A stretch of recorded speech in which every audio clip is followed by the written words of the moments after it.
And welcome back to another exciting installment of the Terrorisk PCast. It is Disclosure Day. Yeah, all right. You can't speak alien. What? No, that was Italian. Supposedly they were just speaking like math. I don't know. Like maybe that's what. Well, math is a universal language. In the 70s or 80s, we sent out a probe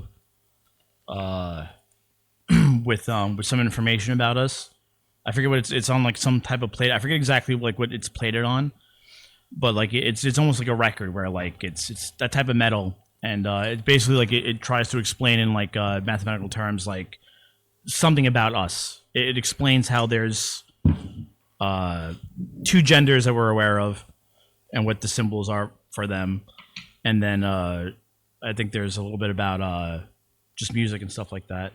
What is this from? What's is this like religious scripture? No. It's like the scientific community, like in the 70s or 80s. Like Carl Sagan, like him and his wife at the time were a part of it. You can look it up.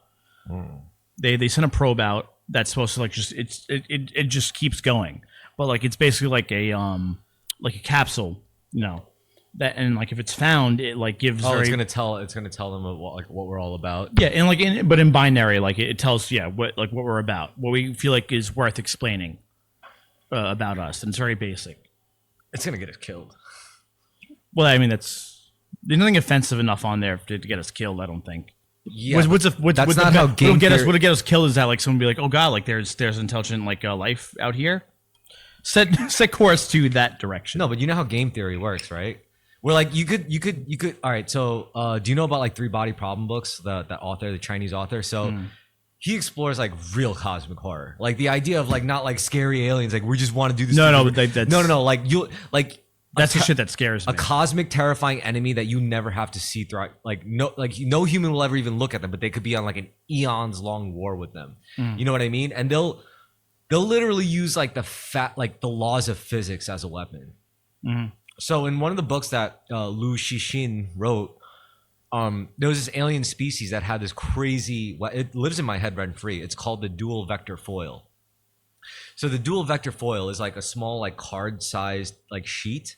It looks like a sheet, and in the book, this one alien race like shot it at humans. Not because they hated us, not because like we outdid anything to them or they did anything. Just because we emitted a signal.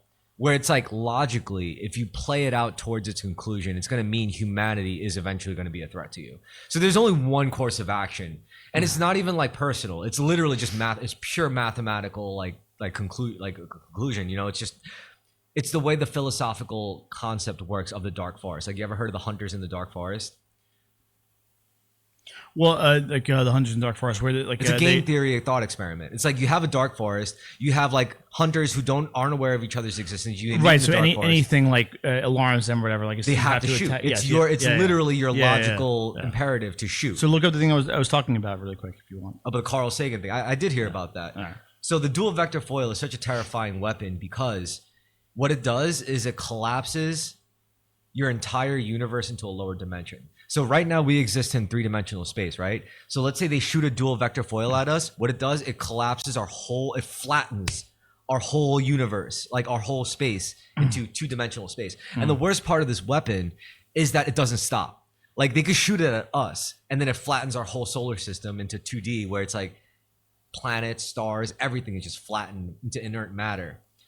Like there isn't even really any light escape. It's literally like we live in a 3D universe. They collapse into 2D, and it just keeps spreading and spreading and spreading. So the only way it spreads at the speed of light, because that's the way dimensional collapsing would theoretically. And that's work. as fast as we believe things can go in this dimension. And the only way to survive was to literally outrun the speed of light. Which in the book, humanity did discover a ship that used like curved, which uses warp speed. Which bends the universe. The most realistic fictional iteration you would see. Which is you'd have to bend time and space around you and then move. Yes, and that's what they did. Right. Now, what's even interesting was as they escaped the weapon, there were only like 4 or 5 humans left. After the whole solar system got flattened. But time around them still moves. So like I'm sorry, finish. No, I was gonna say they went so far, and they discovered, in their journeys, like trying to outrun the weapon, they discovered a 4D bubble, like a 4th dimensional bubble. They go in it. Like, let's say you and I were in a ship and you're like yo, Chris, do you see that? It's like, yeah. It's like, well, we got nothing else going. Let's just go into it and see what happens. So they go into it and see what happens. And they discover that it's a 4D bubble. So it's like, that'd be horrific because we can't perceive. we think so. It is definitely incomprehensible. But imagine I look at you and I see you, like when I look at you, I don't just see the surface. I also see your insides as well as your outsides. And I don't just see you now. I see you as a baby. And I see you as an old man and a corpse, like all at once. You know, it's like there's no differentiation of time and space because you exist in the superposition of all of it. So in the book, they were explaining that. They even won a battle in that space because of that ability. It was really crazy. What's that called? Because there's a movie that like didn't do well that's kind of sort of about that. This is all within the same saga of like Three Body Problem, The Dark Forest, Death's End, shit like that. It's by the same, all by the same actor. Oh, sorry, author.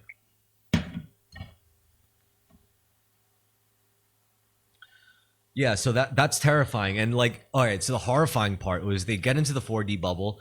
They come across an entity who was like a remnant intelligence of the 4D universe. And they were like, so you're telling us like the entire universe used to be like this? Like everything was 4D? It's like, yes. It's like, well, what changed? Well, an alien species came to the conclusion that the only way, you know, to ensure the survival is to launch a weapon that would collapse the universe into a lower 3D. And it's like, wait, how many times did this happen? It's like, oh, at least like 10 times, you know, like, so you're saying there was like this universe used to be like 10 dimensions, unlike the 3 dimensions we have now. It's like, yes.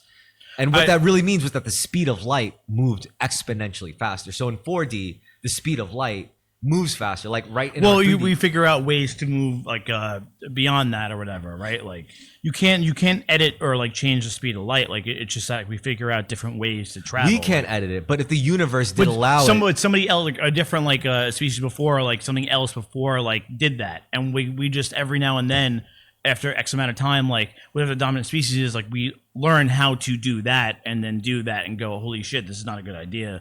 I think, but in the as far as advanced physics go, like a physical, like apparently like a spatial state will always lean towards what's more stable. And the problem with that is lower dimensions are always going to be more stable. So if there's a universe that is 4-dimensional, you introduce one little sliver of a lower dimension, it's automatically going to convert the rest of the universe because it's the more stable state. It's an exponential runaway process. Okay. So that's what makes a dual vector foil like such a fucked up weapon. It's like the minute one alien species launches it, it's the end of the whole universe. You can't stop that. And just as how it's always been in like preceding dimensional universes, universal states. It's a crazy fucking series, man. It's I'm gonna read it. I think it's better than Dune, honestly. Is it called? So there's a movie called Sphere that came out in like the late '90s that is apparently not very good, but it's based on a book and it sounds similar to that. Yeah. Where like this team like that works for the government finds like this sphere that's buried like somewhere deep at the bottom of the ocean, and like the sphere is like actually a connection to the next dimension. And okay, so that is kind of like a direct, I would say like almost a direct homage, because at the end of sounds similar, yeah. At the end of Death's End, like the last humans, like how they managed to survive was they came across a pocket universe that exists outside of time. So they can exist, you know, despite the dual vector foil collapsing the whole universe into 2D. But then like as they're trying to live there, they get a message from like a very, very, very ancient intelligent species that says millions of species like you have created pocket universes like you to escape this, you know, the big freeze. But the problem is the only way your pocket dimensions work is if you're stealing matter and material from the main universe to allow yours to exist. So the only way we can allow it all to collapse into the single dimensional state so it could reset again is if you all sacrifice your pocket universes and give the matter back. Yeah. So the main character is like, you know, it was always these like, you know, scientist types, not really like soldiers or main characters. No, it never is. No, they're very logical. Yeah, like, yeah. So she decided to give it back. She was like, and then she stepped out back into the cold, dying universe. She was like, hey, you know, it's like, I think this is the right thing to do, to take responsibility. You know, we're part of this. We're part of the reason why the universe is dying. So we'll give it back. We'll sacrifice our pocket universe. And that's how it ended. And the very last book of the saga of the whole series, it ends with like a 5-kilogram sphere that contains like a small little micro ecosystem as a small like trace of what the Earth used to be, you know, like of our history, basically. So I thought that was very endearing. It reminded me of what you said with the sphere. You know, that was like a connection. Could be related, yeah. Yeah. The sphere is basically just containing like the last remnants of Earth, of us. It's moving. It's very fucked up actually, and like that whole series of like I call it cosmic horror because it's not like traditional horror where you're like invoking like horrifying symbology. No, this is pure but intellectual. it's fucked up, man. I just the word just left me. It's existential like horror. Is what it is, and like that is like what scares me more than anything is like shit like that, like existential horror, like the unexplainable, like things like that. Coming to light or like being a thing like that scares me more than like any slasher or anything else would ever like. Dude, did you see the Three Body Problem show on Netflix? No, I didn't watch that whole show. No, but dude, I know about the Three Body Problem. There was this one part where they were like, there was a countdown, and you're like, what the fuck is gonna happen to the countdown? And everybody was looking up at the sky, and like every single star was just blinking off and on. Yeah. That is like horrifying. It's so simple, but it's like that's enough to like make people like right because I don't know because I just don't like I don't know what that is. It doesn't compute. Like how is that possible? Yeah. Like if I saw that in real life, and it's something so innocuous, it's like it looks like a light, thing, but it fucks with your brain because you're like, how is that possible? Yeah, scary. It shouldn't be, from what I understand, what I've been told. Like, and if so, like if that did happen, like what is the significance? And so it's usually something far beyond what. And in the book, you discover that what caused that whole thing was, and also preceding that, like the super colliders, like we built that. Yeah, the Higgs boson. Yeah, the colliders, particle colliders. Yeah. So what happened was in that story, like right before like weird shit going on, those colliders were giving like incomprehensible results. Super colliders. And they were like, why? Like why this doesn't make any sense? Right, they were kind of like running to the point where people were like, why they all like they were questioning their own reality. They were like, what the fuck? And you find out that the alien species that had it out for humanity that we never even get to look at, pretty much, they invented a weapon called a sophon. A sophon is like a subatomic particle sized supercomputer. Imagine that. And they programmed that little particle sized supercomputer to literally fuck everything up for us. Everything from our like to rewrite everything when it comes to that point. To literally block our state so that we can never explore physics deep enough to be able to get to their level. Mm-hmm.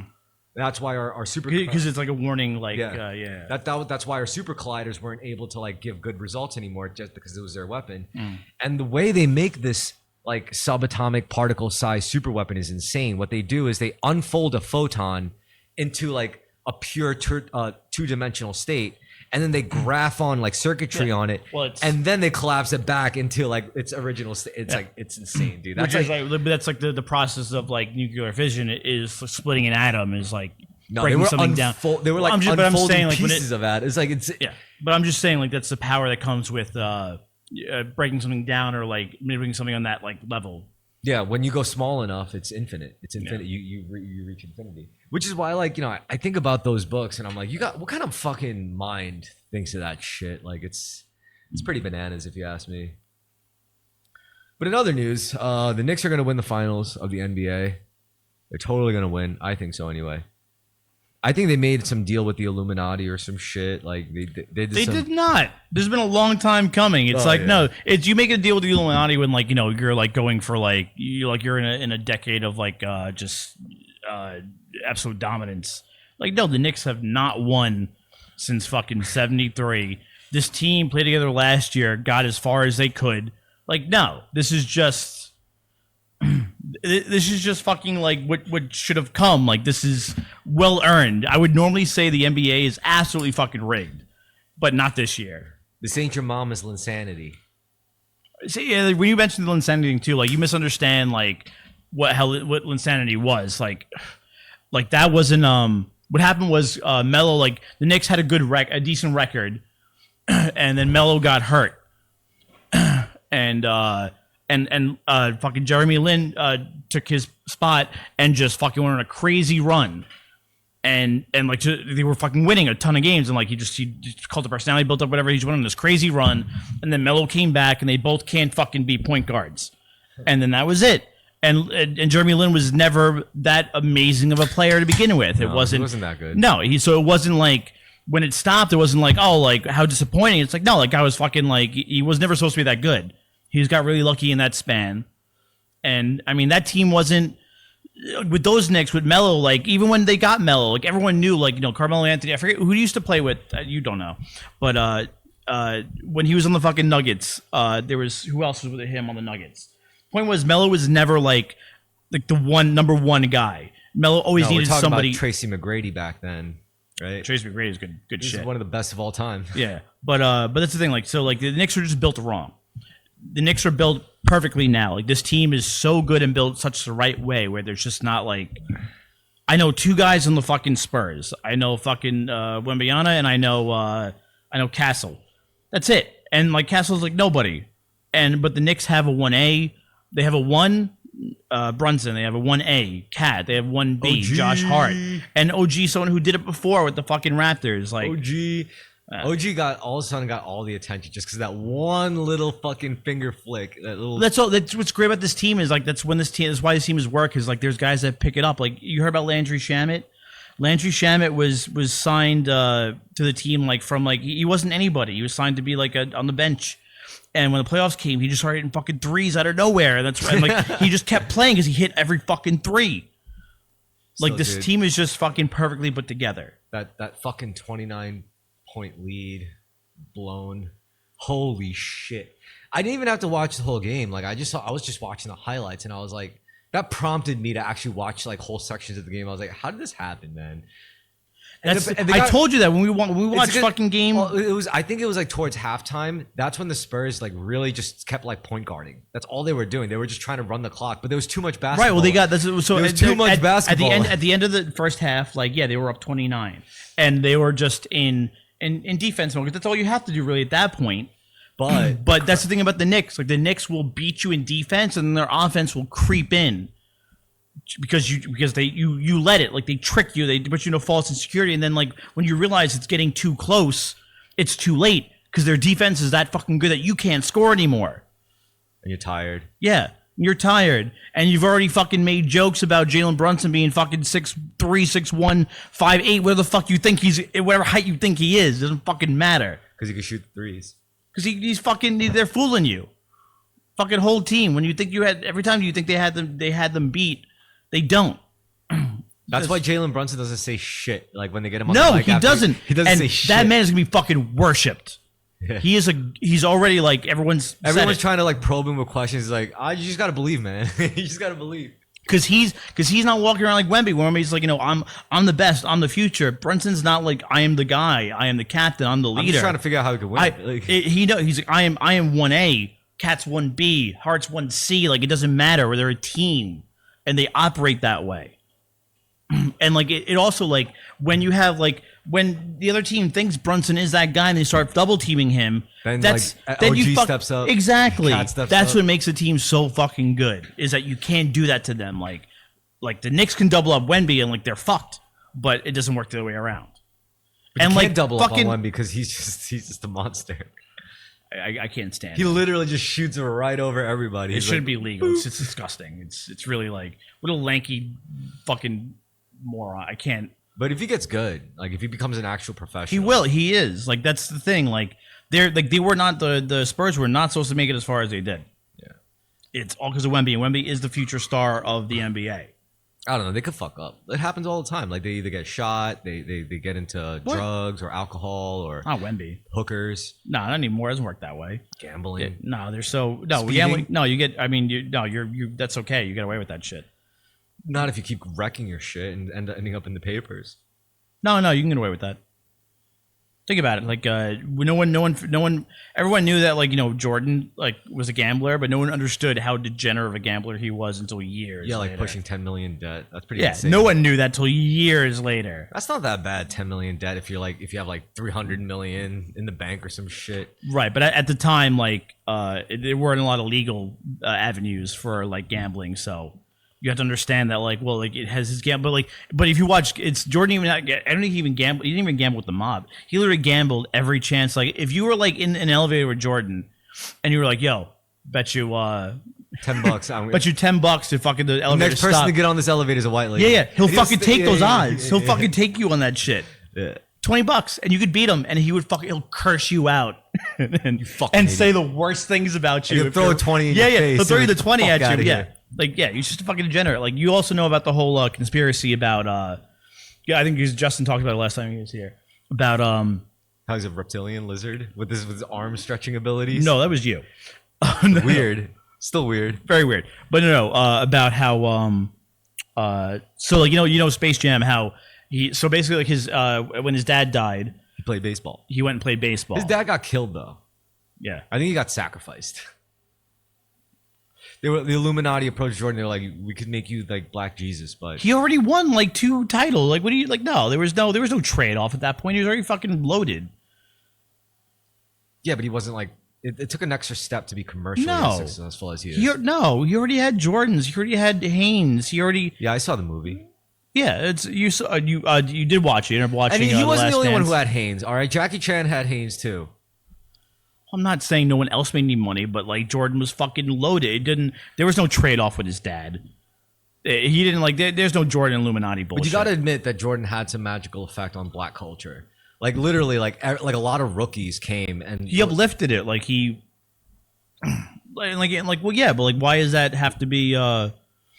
He did uplift Black culture, absolutely. But he was not a good guy. He was not a nice man. He Oh, was, no, he was wasn't. a bad man. He was a dick. He wasn't a bad person, but he wasn't like he's not the guy like in Space Jam. And let's like could we just like eliminate this delusion that culture is actually controlled by the people? It's not. Culture is literally controlled by elites. Sure, yeah. We haven't had a say in culture since like the end of the Renaissance, in my opinion.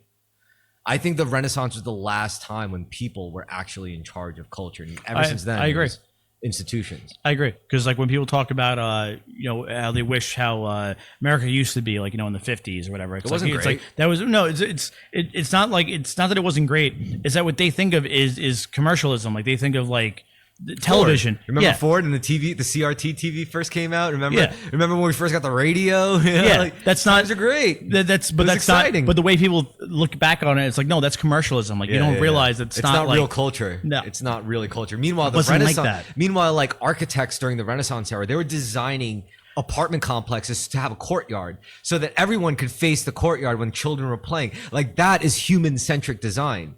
It's human. It's HCD. Yeah, That's what and you call the it. status Yeah. quo wasn't promoting that and presenting it. So like that was people. That was the last year. I think you're absolutely right. The last time there was really a human pushed cultural change. Everything was that, literally yeah. geared towards human wellness, and Yeah. apparently, like that just had to stop. Like, Well, yeah, because it was like, wait, we're not making any money off this. well, it's not just also we're not making money off it. Like we got a better alternative right around the end of the Renaissance, which was industrialization.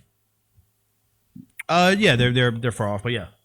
Well, next was industrialization. Industrialization is very anti the individual, the person. Like that's why there's visionary. books. Yeah, that's why like Charles Dickens wrote so many books that are anti-Victorian and anti-industrialization. Yeah. Because there's a loss of humanity in that stage. Although the Victorian era did lead to a lot of like personal enlightenment as well because of their Well, it led to like unionization and like things like that. It And led poor to, people it led being- to socialism. yeah. It And led poor to people that's the learning how rise- to read. You know, Yeah. it's like, yeah, we get to print these now. Like we don't have to like spend like hours, like you know. That's like, it. When people like hate on socialism, like it's like you understand where it came from? It's a pushback from what was going on from the elite. But they didn't call it socialism; they called it enlightenment. Yeah. Well, yes.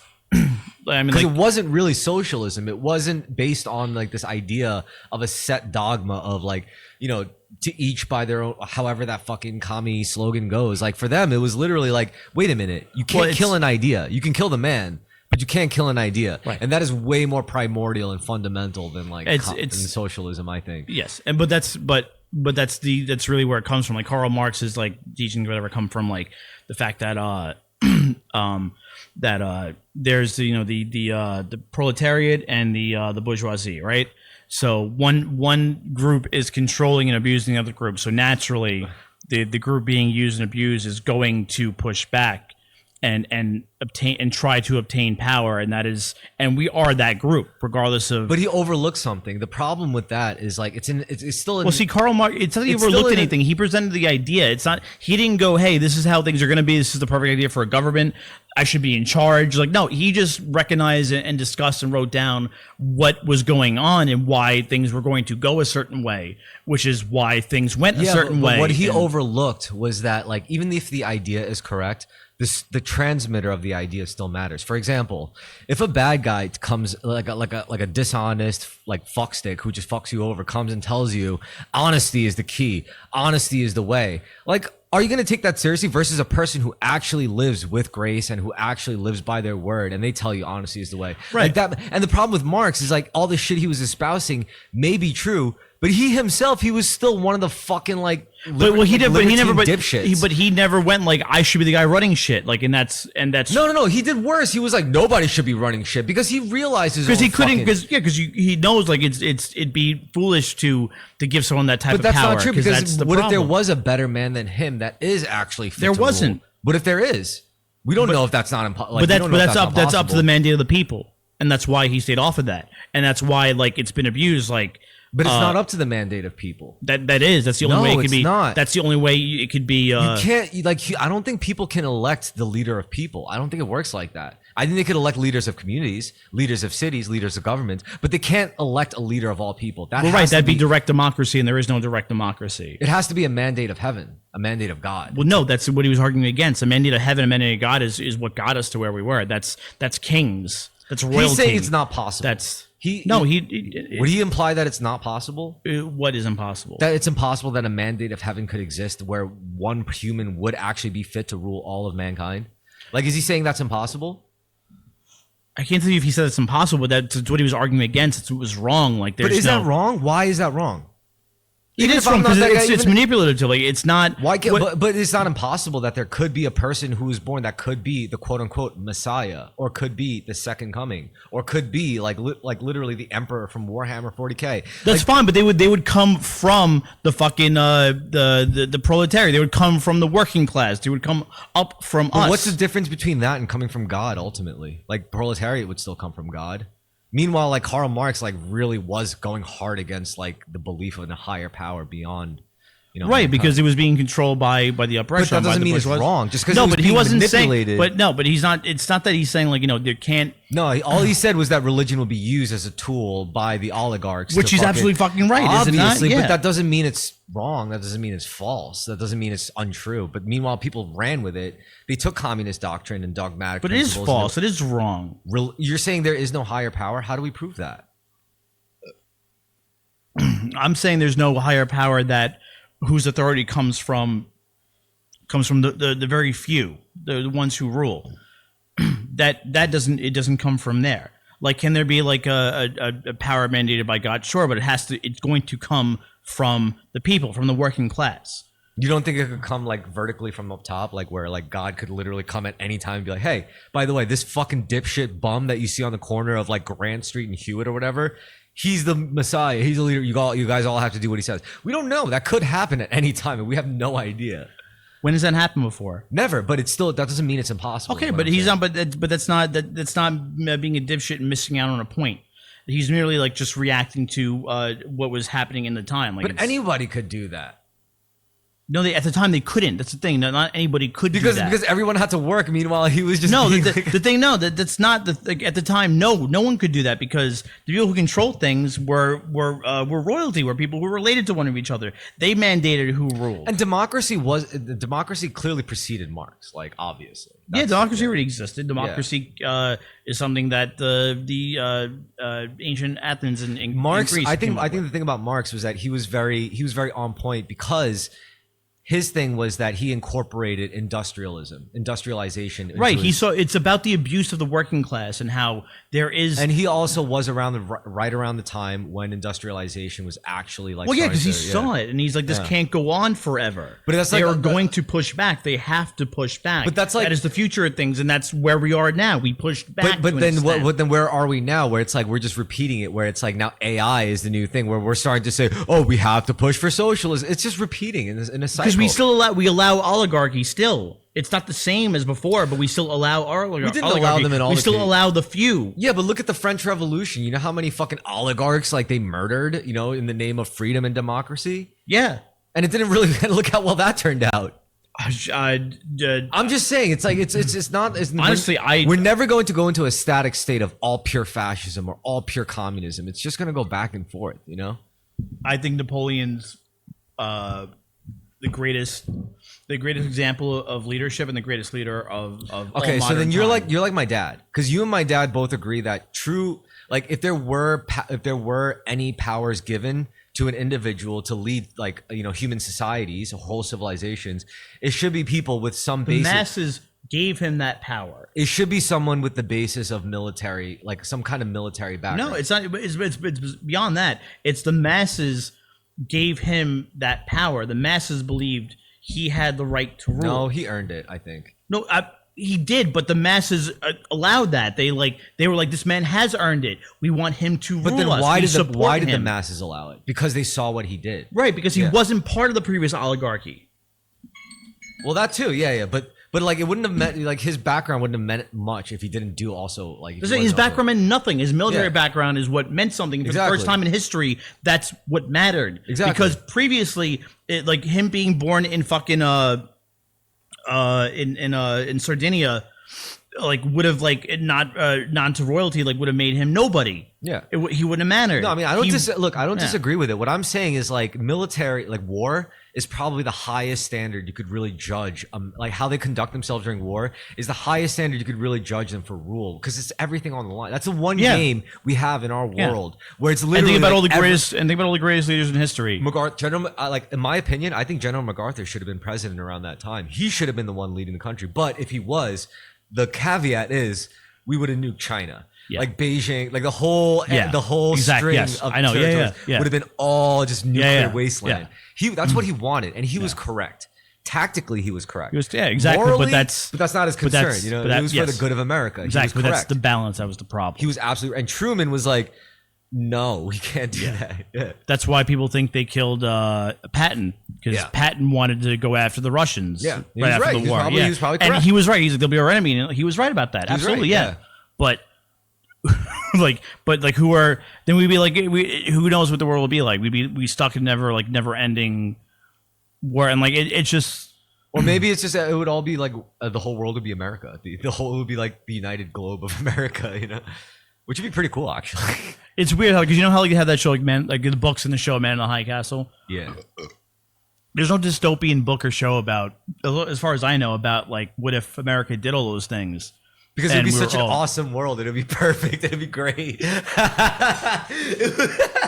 There'll be even more. There'll be twice as many McDonald's around the world. It's because it'd be the same thing. It'd be fascism. Yeah, everyone would be driving Mustangs. People go about like, oh, like God, could you imagine? We every morning we'd be doing we'd be saying the Pledge of Allegiance to the in German. It's like, well, fuck, we say it in English now. Like, what's the difference? It's the same C4 shit. Taurus? Hell yeah, motherfucker. Sprechen Sie English? Sprechen say McDonald's? Yeah. Be the same shit. Yeah, you're right. It's all someone else's version of fascism, man. Yeah, we just got to keep fighting each other and playing this fucking weird, stupid game until like we escape, until we colonize space. That's what I'm waiting for. I think that's our only saving grace is that We're nowhere close to it though. You say that now, but it's like we used to say we're nowhere near close to like AI solving coding, and here we are. Yeah, but it's not. It's not solving the problems we're talking about. I'm just saying it's not like the advancement doesn't work like a steady plane. I think it's like an exponential, like almost a vertical. But think about like the space race. Did the Soviet did communism eventually fall apart and lose because of the space race? Because we won it? No, they lost because of money. Well, they also lost because They lost because of money. they lost because their theory was superior, but they were still men. They were still corrupt. They still Because of had. money. They're men. Yeah. They're humans. Yeah. They still want it. You know, so communism only works when the people in charge are machines. The point where I would like cut off like the whole things are great to be like, hey kids, listen, I'll be honest with you, everything sucks, but it's up to you to like make what you can of it. I don't think I have to worry about telling my kids everything sucks because I just don't believe that. They'll learn. I just don't believe that. I don't live in that world. I don't live in that reality. That's just not the reality I live in. I think it's not that everything's great. I don't think everything's great. I don't think everything's bad. You know what I will say about life and everything?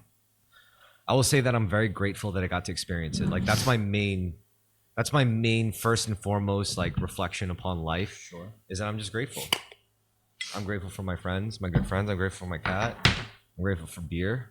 I'm grateful. Literally, like when you lead with gratitude, no matter how shitty the world gets, you can't lose. Gratitude is literally the win-win-win. It's the only win-win-win strategy. But you have to, it requires some discipline and reflection and a wider perspective. Yes, right. You respect on things. You can if you think everything's all like terrible dandelion or good. Yeah.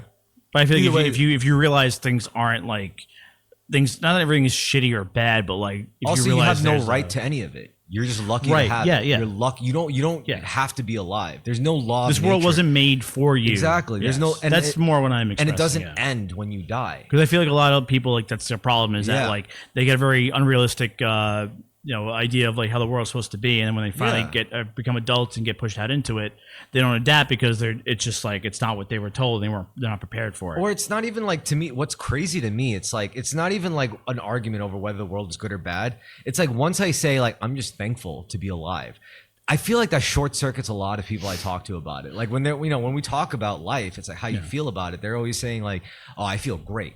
I feel awesome. I'm going to fuck life in the ass because it owes me. Other people are like, I hate life. It keeps fucking me over. No matter what I do, it's like, I just wish I was never born. And it's not fair that I have to be alive. Meanwhile, I'm like, I tell both of them, have you tried being grateful? They're on different paths to where they should be. But I tell them both, I'm like, have you tried being grateful? Yeah. And it short circuits both. Like one end is like, they both literally say the same thing. It's what the fuck do I have to thank life for? And then like that fucks me up because I'm like, are you serious? It's everything. That's everything. Like if you start from that good, solid foundation, everything will work out. And you're on a later part of enlightenment, in my opinion. Enlightenment? Yeah. Yeah, that word's pretty loaded these days. I would call it just raising consciousness, like evolving consciousness. Sure. And I think it's infectious. I think it's one of those things that you can't really repress as easily. All you could do. It's absolutely infectious because people pick up on that. People realize that. People go, and they consider it. They're like, why? How are they like that? Why am I not like that? But then, and then you realize how accessible it is, and you're like, holy shit! Right? Yeah. What are they doing that I don't like, that I can't see? But then you realize it's like it's not because of the way they were born. It's not because of what everyone has access. They got dealt the same things in one sense or that I have, and like they're making of it what they make of it. And I think that's what the second coming is really about. Like, I don't think it's literally like Jesus coming back like physically. I think it's really about what he was about, which is what we're talking about. Sure, yeah. And then it just enters our collective consciousness just somehow, like all the things, all the shittiness, all the goodness, all the craziness, all the calm. It just coalesces into this weird singularity point where we're at right now, where even an asshole. Oh, the end of days when Jesus comes up to you and asks you how you've been living, what are you going to say to him? Exactly. Yeah.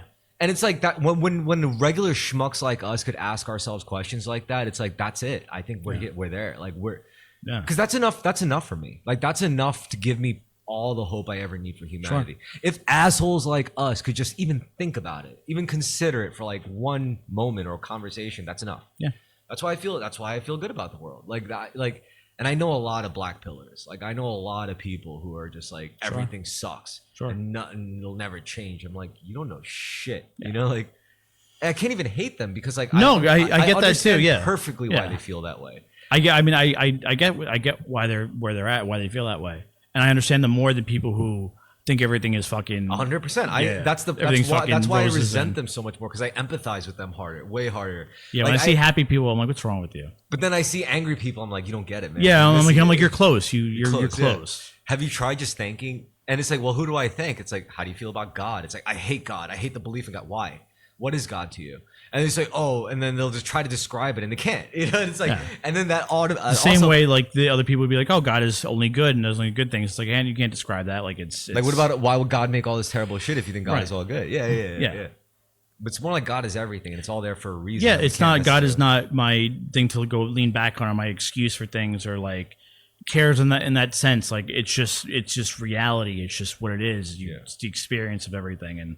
And then when you think about it, when you get to that level of like, when you stop blaming him for stuff, you could start. And the same thing, when you stop blaming other people for things. Yeah, because if you can stop blaming God, then you could stop blaming your parents. You could stop blaming your friends. You could stop blaming your coworkers. You stop blaming yourself and kind of move on and move forward with things. Like, and just realize that there's you stop getting in your own way. Yes. And this is what the Chinese Buddhists call like clearing your chi. Yeah. That's literally and it's all mental. It's like literally you just break through. Yeah.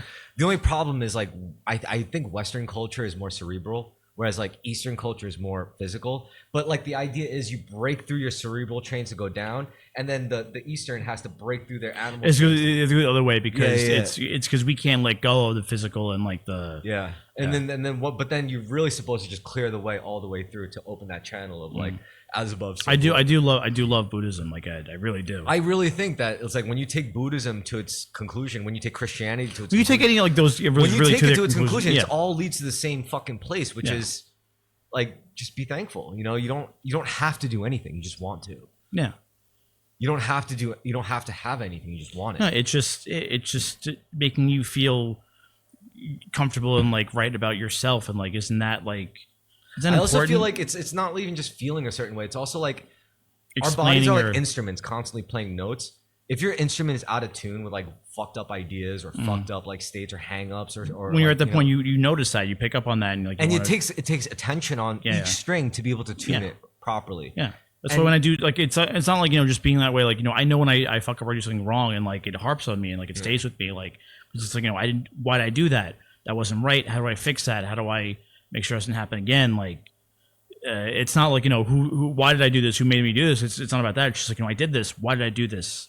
And then you go deeper. It's like, why do I feel this way? Why do I react this way when this happens? Right. Yeah. And that's when things get really interesting. Yeah. Because it's all pattern recognition. You have to have like, I think that's what IQ, we talk about it all the time, like how IQ is really just your ability to recognize patterns. And I think you become schizo when you keep recognizing like patterns outside of you. It's like, see that the government always does that. And they might be right. And they could be right in that there's an Illuminati. It's like, look at these patterns, follow the patterns. Like, do you think this is a coincidence? And they're probably right. But if you keep externalizing your pattern recognition, it's bad. You have to eventually also focus that power onto yourself. It's like instead of noticing like the external pattern, it's like, why do I react this way when this happens? Why do I always feel this way? That's where I go to, and like I know like when in my life I started doing that. Yeah. And like ever since then I don't like I feel better that I go to that like that thought process. Like if I do those things, it's just why did this happen? Like how did I get to this point? Why did I react this way? I also think some kids are, when they grow up, are pushed to expand their perspective more. Like, because I grew up as an Asian kid, in Staten Island of all places, so I dealt with like a lot of fucking maybe bigotry or not fitting in. So that made me a lot more self-conscious, which primed my mind to eventually tip into, pattern recognition. Once I get that, then I'm like, it's easy for me to recognize my own pattern because I grew up having to do it. Meanwhile, for other kids, it's like they could be really good at pattern recognition from the jump, but they never had to like internalize that pattern recognition. Right. They arrived because to them, what they were doing is always normal. Right. They never they never saw what like the outside stimuli, what made that happen, or like what got them there, type of thing, or what made them that way. Yeah. And that's like you can't blame people for that, because that's just what that is. Everyone arrives to certain conclusions in different ways. But I do think it's significant when you acknowledge it. Like you don't have to do anything about it even. No, but to acknowledge it, just know your triggers. Yeah. For just like that's a simple way to put it. When you know your triggers, when you know the conditions that makes you react in different ways, when you know it, you don't have to do anything. Just knowing it is enough to like really give you a leg up in life, I think. Yeah, and I agree. Because like you could see shit coming from a mile away then. Like, you'll see a cute girl that just says certain things and you're like, oh no, this is not going to end up well for me. I'm just not going to do it because like it's not worth it. I know where this is going to end up. I've tasted it. I've experienced it. I've had pussy that just was really good at the time but wasn't worth it afterwards. Like, so I'm not going to do it. Like, fuck that. Barry wasn't worth the squeeze. No, yeah. Like you see things coming and you can it's a better understanding of yourself and like where things are going and like the world around you, and that just ultimately benefits you in any way. Like it just. And the only way this all works that we could even get like perspective on this is things didn't just work in like a loop, a circular fashion in some way in our lives. Like I could only get like insights on new events if I could be like, hey, this is just like the last time this happened, but I didn't react that way. Now I reacted this way and things turned out better. Because the same thing happened again in your life. And it's often experience based. Like there's like, I have friends who like who are very smart and stuff like that. But like I know like sometimes things will happen like I know what they're missing. They're missing that experience. And they're missing the ability to. And you can't stop them. You can't do anything about it. Like they're wrong, but you're like, yeah, all right. Hit me up in like a week. Like, well, they're wrong. Like I can't explain to them why they're wrong. And like, because it's But not when like I can explain to them why they're wrong, then I will. all I can say is it's just like, you know, you lack the experience, and like you just have to go through things sometimes. I still try though. You know, I still try. Well, I try, but like it's hard. Is all I'm saying. It's you know hard. what? It's like, easy for me in the dojo.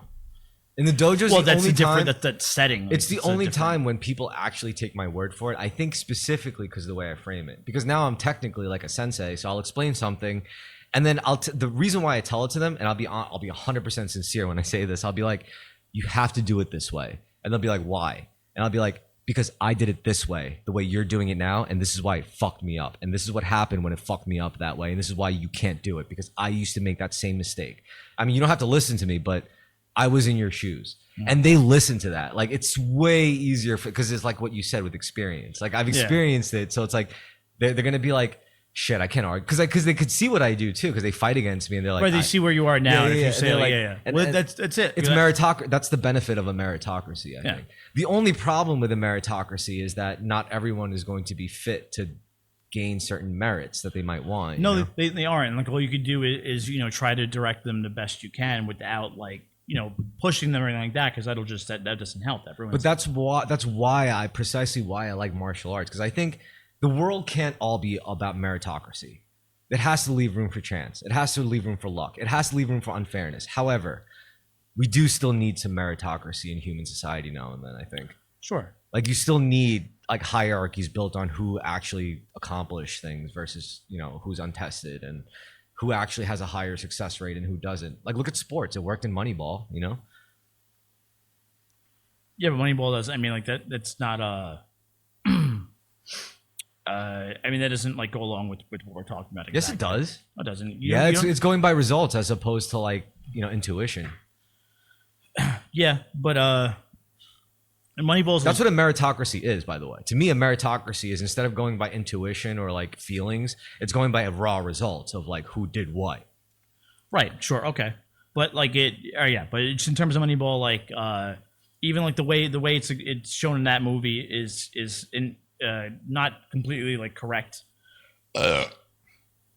And at the time, like those. Well, that's like a loose example. I mean, like, compare like sports nowadays. But I get what you're saying, because like it really used to be like you send a scout out to watch a kid in high school. You'd be like, you got Babe Ruth. I like his. You'd be like, I like his swing. He's a good swing. He's confident. You know, I like him. I like the way he holds himself. He's gonna be a big leaguer. Instead of going like, oh, like what we have now is we're like, oh, like his exit velocity when he hits the ball is 108. That's good. It's consistent. We know he hits the ball hard, and we know he always gets on base. Right. But yeah, back then it literally was like, I like his swing. I like the way he looks. He's a good-looking guy. It used to be like that. I swear to God, he has confidence. But meanwhile, nowadays, which it does play a part. Nowadays, you got this like idiot 45-year-old, but he's like, he makes the hoops though. He makes the shots. It doesn't work like that. Like that's the other thing too. Like it's gone so like, not in a bad way, but like now we could just we could just engineer our own athletes from the ground up. Well, there's so many stats now that you can like explain just the way it used to be. There's so many stats that you could make somebody like look any way you want them to by using the right stats. Number one. Number two, like at the same time, like stats will do you dirty if, like, you know, let's say you're 33 and like whatever's like it's baseball, because I know baseball the best, and you've had a good year, right? Like you have like I just said, like exit velocity, like you hit the ball really hard. That was looking good. Your average is great. Like you had a good year, but you know, statistically, what it says is that like you are going to start aging. I can't count on you to do that next year. But like you'll be right. Your stats, yes, which is fair, but that hurts guys, and like there's an unquantifiable. But then the object? If the object is to win games, then there's nothing wrong with that. No, it's not. Yeah, you're taking the emotion and taking something. You know what I think that could go against? I think it's like in the military.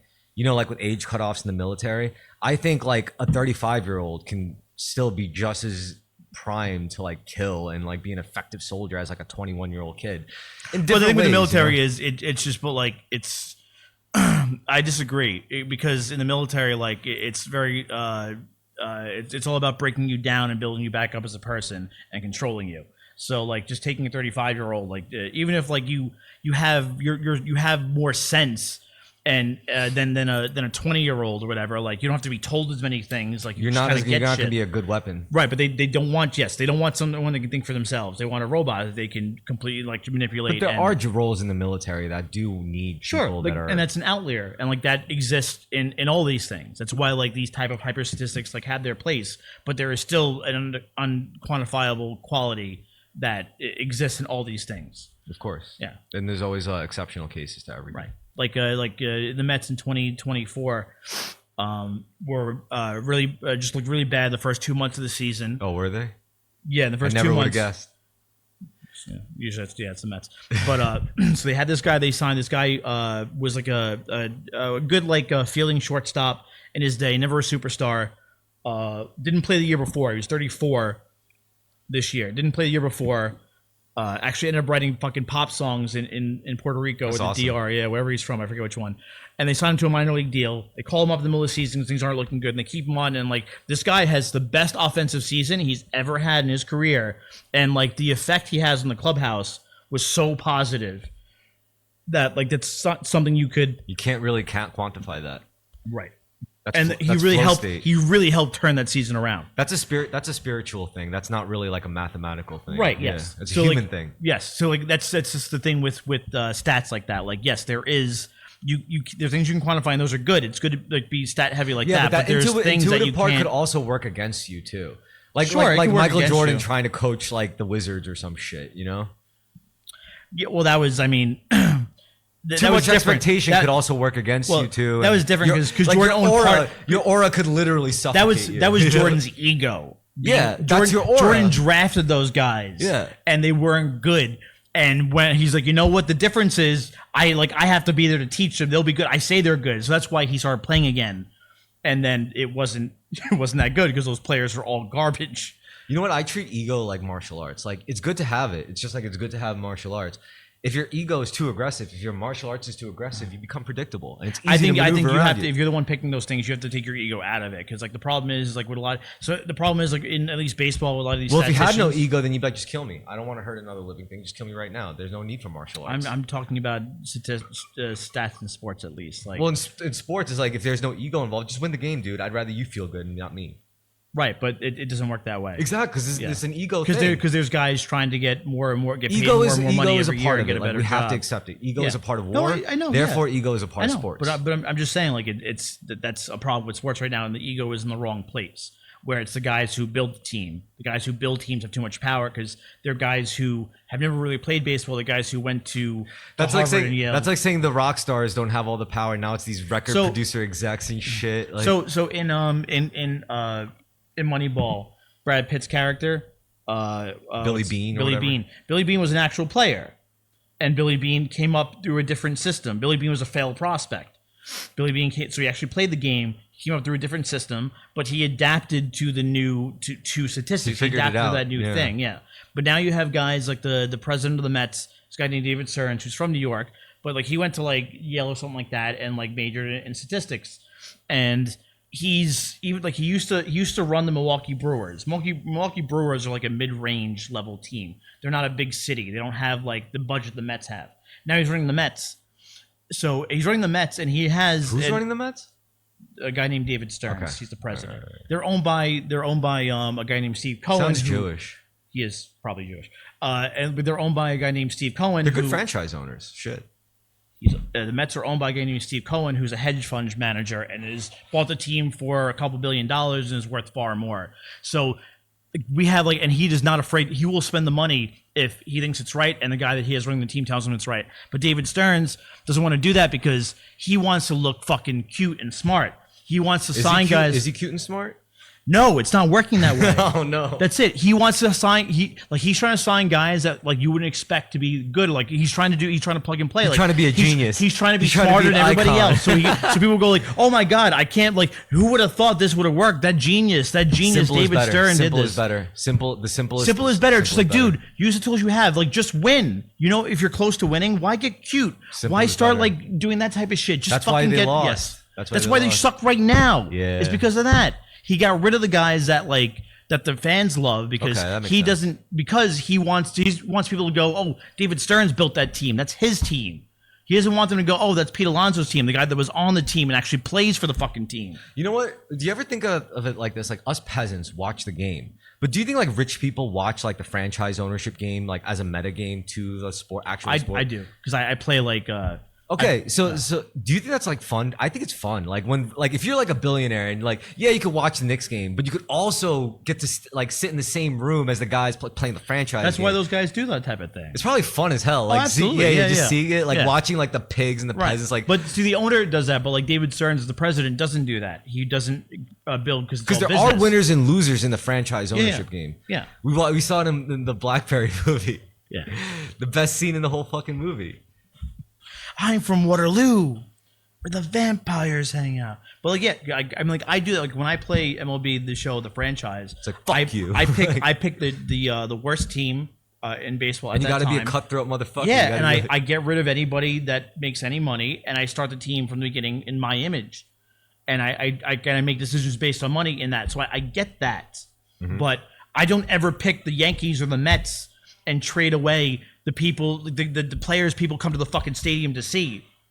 But you don't do that. Also, you're not using your own money in the game, in the video games. He's not using his own money either. Yeah, but he's using someone else. It's still somebody's money. You're like, in video games, it's not real money. Like, but I'm not. It's the same thing. It's both ways. It's not real. But the money matters more than the game. No, it doesn't. It doesn't? No, because at least with the owner of the Mets, that's the thing. With the owner of the Mets, he is a hedge fund manager. He is a multi-billionaire. He bought the team. He is building casinos and hotels around. But for those people, the actual number doesn't matter. What matters is how many positive assets you have and how many negative assets you have. That's all they care about is black or red.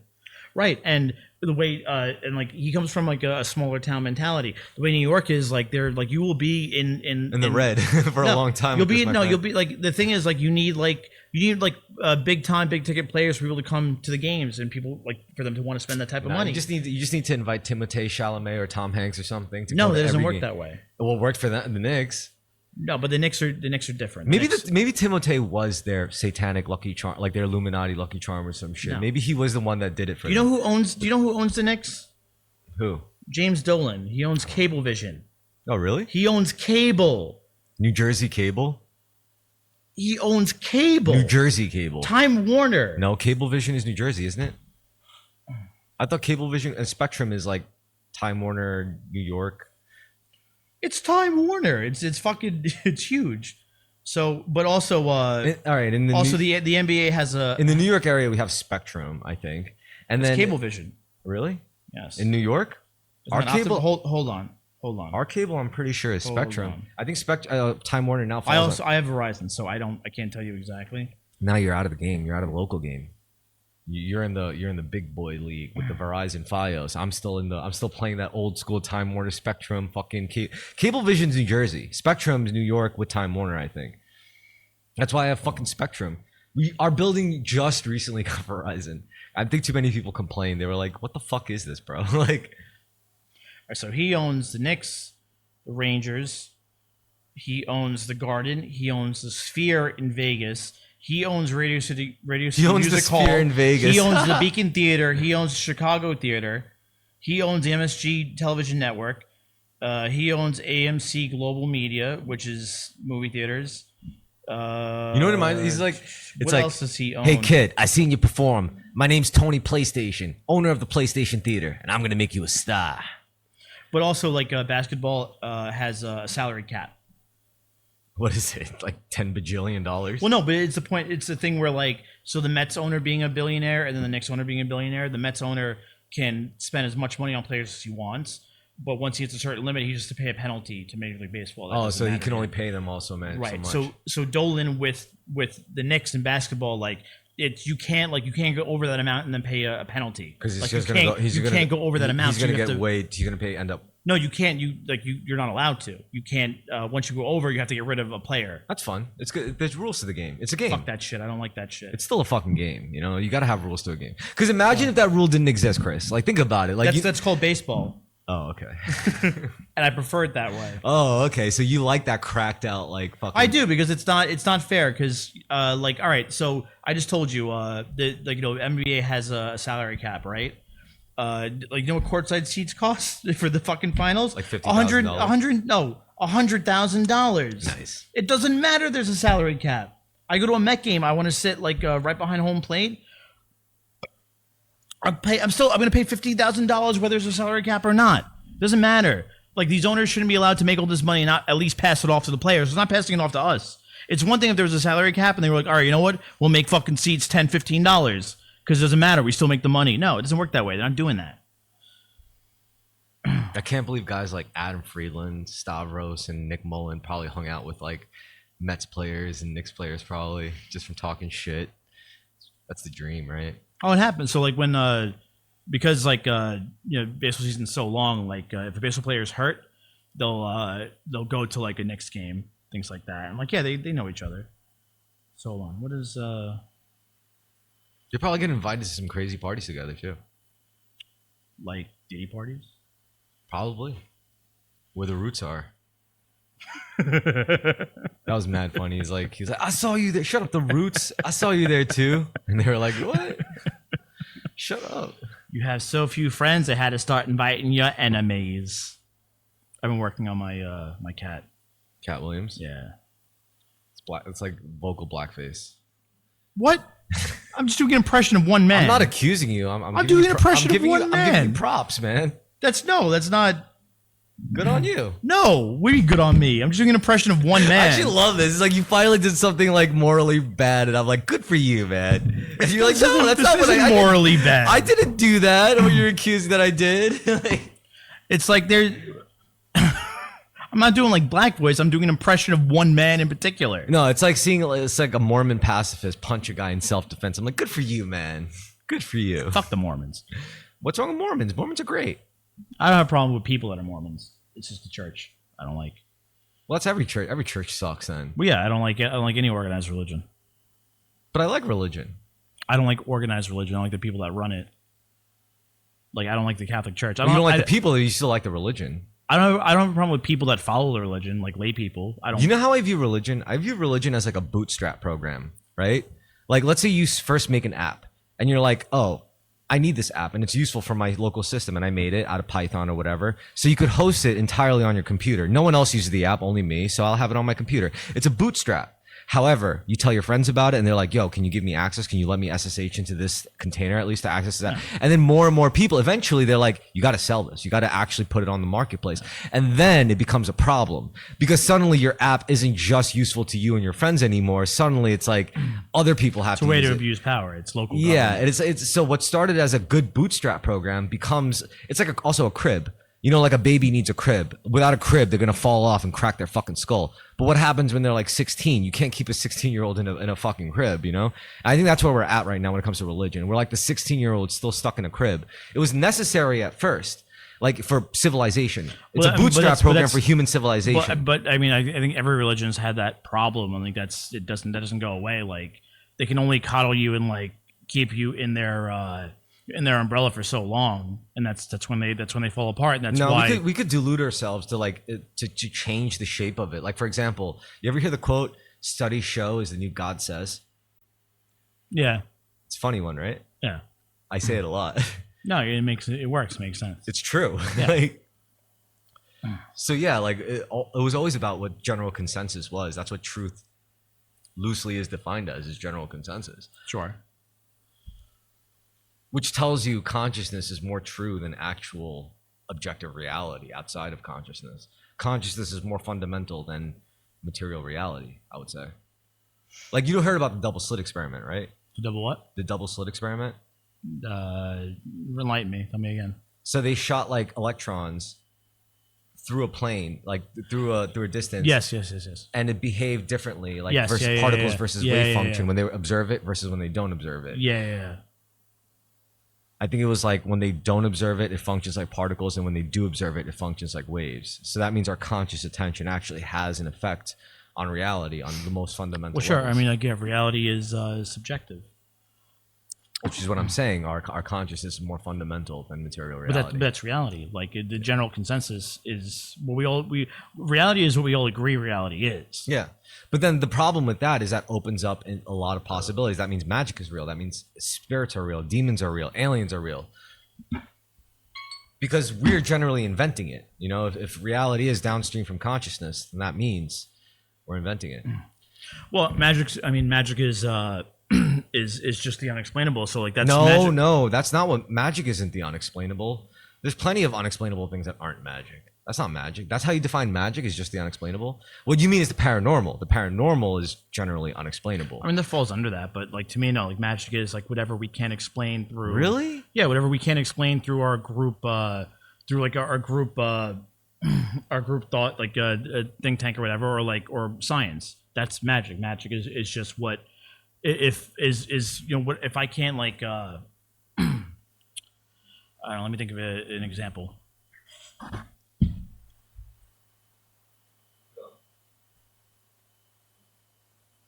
It's just when I can't like it's when you can't explain something. Like if I watching someone do a magic trick, like that's magic because I can't because I don't know how he arrived to that. Like it's unexplainable. Science and like magic used to be a much broader term. Like magic used to be, you know, if you got sick and were dying and there was no open wound or whatever, like, well, that's some type of black magic. I can't figure out what that is or why it's like that. I don't know how to fix it.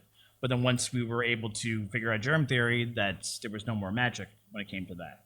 No, I think that's really interesting because I always say, like, if you want to hear really interesting like responses to something, go up to everyone you know and ask them to like define magic using their own words. You know? And you'll get like a bunch of very, very, very differing, interesting answers. You ever hear about like so like, you know, in the Bible, at least what I can think of like off the top of my head is when Moses comes after Moses leaves and talks to the burning bush, which is God or whatever, and he tells him, you got to go back, free my people, blah blah blah. He goes back to the Pharaoh. And he tells the Pharaoh, like, you know, if you don't free my people, my God will will inflict was it 12 plagues upon you. And then he shows him like an example of like God's like God, the power God has. He takes his staff, bangs on the ground, turns into a snake or whatever, and he picks it up, turns it back, and then the Pharaoh has magicians in his court that can do similar things or whatever. So like, yo, this is so crazy because this is actually very relevant to what we're talking about now. I have to show you something. Well, I'm going to read it to you. Okay, so have you heard of Fable 5? Not the video game, the AI model. No. You heard of Anthropic, the company that makes like OpenAI makes ChatGPT, Anthropic makes Claude? I guess so, maybe, yeah. All right, so, this may go over our heads because it's like going by so fast, but they're always saying, oh, ChatGPT 4.5 just released, ChatGPT 4.6, 5.5. And they're always saying how it blows all the other models out of the... It's true, though, by the way. You may not think so much about it, but it's true. Fable 5 is so crazy where it's like you could literally tell it, make me a clone of Morrowind, and it'll do it. Playable, cutscenes, dialogue, everything from one prompt, and it'll do it in like 20 minutes, right? So the same model, the newest Fable 5 model, which is the closest we've gotten to AGI, like artificial general intelligence, like actual consciousness. So one person asked this question to Fable 5. Are you ready? Yeah, I'm sorry. Based on all your extensive knowledge and training data, what is the closest thing to magic a human can do? And you know what the response was? The closest thing to magic a human can do is speak, or more precisely, use language. When you talk or write, you take a private, invisible state inside your skull, an idea, an emotion, an image, and code it into vibrations of air or marks on a surface, and that pattern reconstructs itself inside another person's brain, sometimes thousands of years later. That is almost literally telepathy and time travel. A few squiggles from a man who died in 100 AD like Marcus Aurelius can change how you behave tomorrow. An incantation of words like I do, guilty, or war is declared doesn't just describe reality, it changes it. I think that was like one of the craziest, most succinct responses to a question concerning magic I've ever fucking like witnessed. I was like, I can't even think of a single person in my life who could come up with an answer like that to that question. Even though the Bible has it, like at first there was the word. which is absolutely true, and it makes so much sense in that context. Because physically, metaphorically, symbolically, yeah. Exactly. So I think if you ask me like what does magic mean to me, I think magic is the process in between a thought and that thought manifesting into reality. That's magic to me. You think of something, and when it happens, that's magic. Yeah. If it starts as your thought and it manifests into reality, that's magic. So when you think of life that way, like you see some motherfuckers living very magical lives, you know? I like the way you're thinking of it. I like the way you're presenting that. And what's even crazier about that is when it's shared, like you know how like I just said, I define magic by you think of something, can you how fast like the process of manifesting into reality? Imagine if multiple people share the same thought and the same intent to manifest into reality. Apparently that makes it way more powerful. Sure. It's more than just teamwork though, because remember, like a thought is more fundamental than the physical act of teamwork. So it's like you have to actually share the same intent. It's less like doing like input output and more like tuning different instruments to play in the same tuning. Mm-hmm. And if you play all in the same tuning, you're all gonna like sing the right song and play the right tunes together. An orchestra. Kind of like, you know, that's how like music works, how martial arts works, science works, warfare. You know? Well, like to me, that's when it ceases being in magic. It becomes tangible and becomes not like in a way to lessen that. Like that. No, you're talking about science, and science is different. Science is concerned with repeatable results. Magic is not concerned with repeatable results. Not, Magic is only concerned with the one result. I only need this to happen once because I wanted it to happen. Right. So because I want it. So like, but if you like you and your people like do this thing once, that's magic. But if you can't do it again, to do it again and to make it repeatable, to figure out the formula, it moves from magic to science. Right. Yeah. So because once it becomes and that's what I get. Systemized. Yeah. Once it becomes systemic, once it becomes institutionalized, once it becomes broken down, formulaic, then it stops being magic and it turns into the realm of science. Yeah. And then that kind of like puts a lot of insight into that quote where it's like eventually magic becomes indistinguishable from science, or science becomes indistinguishable from magic. Yeah, but I would agree. That's what I'm saying. Like when I think like magic is what can be quantified, what isn't, like what we can't describe, but it can be. Once it is, it's no longer magic. It becomes that. Yeah, but the shape of magic can be defined easily, like which is what I just said. Like you think of something and the process of manifesting it into reality. Mm-hmm. Trump is a magician. Elon Musk is a magician. I know. Oh yeah, so Barry Lyndon, like we're watching, like, couldn't figure out what game they were playing. That remember like the gambling game? Baccarat. That wasn't Baccarat. What were you playing? I looked it up. I'll tell you in a sec what it was called again. Parcheesi? No. Husker Du? No one plays it anymore because... Yeah, like Parcheesi and Husker Du? No one plays it anymore? Who the fuck plays Parcheesi and Husker Du? I don't even know. You guys want to play some ants in my pants? So yeah, no one plays this game anymore. It's called Pharaoh. Pharaoh is like a precursor to like to fucking like poker and shit like that. And the reason no one plays it is because it's much more in favor of the players than it is the house. But it's super easy for the house to cheat, like we saw in that movie. So that's why casinos. No one plays it anymore. Casinos in Vegas used to do Pharaoh. They stopped in like the 60s or 70s. Because they realized because people realize like it's way too easy to cheat, and they realize like, hey, it's not worth possibly getting caught cheating. Well, speaking of movies, it's time to go over the movie we just saw. Scary Movie 5. Disclosure Day. Disclosure Day. That's right. I mean, as a non-ufologist, as a person who's not really following like the whole UAP disclosure story IRL, how did you take the movie? Also, as a person not following all of that. That's me. That was my introduction. That's okay. You. All right. I follow that shit. Can I have some credentials, please? A good skeptic, a devout Catholic, not really devout Catholic, but I'll take good skeptic. You can stop a good skeptic. I enjoyed it, and I really enjoyed it, and I feel like I took the right message or point from it, which is just that like because I like I know like these things have been disclosed, like certain in things, little accidentally, or like purposely, like, drip-fed. right? Yes. And I feel like the message of the movie is that like, well, like this is already happening. This has happened. Like maybe not in the dramatic way we're telling it, but like even if it went this way, this dramatically, like you're not going to. All right, but the part that is a problem for them is that the reason I think another aspect of why this movie was made, you saw what happened to the characters. Like they were getting shot at. They were trying to kill them to silence them. Sure. And the implication is if shit like that is real, as depicted in the movie, you know how many innocent people probably got fucking snuffed out just to keep this secret, absolutely, to protect us, absolutely, to protect us. You know, absolutely. Over the course, people that have been killed or discredited, and that was the whole thing about the movie is. Does this deserve so much secrecy where people have to like die because of it? Like you know what I stopped thinking about halfway through the movie because I realized what it was doing is do we know why those aliens came here or what they have or what the whole thing is? Like no.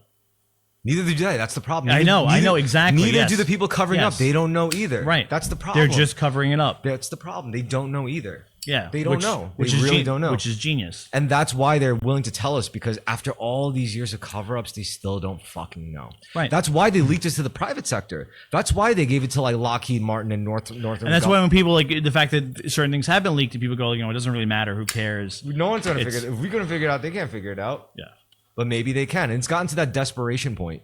Because there's been so many, historically, there's been too many weird things happening. For example, these like UAP,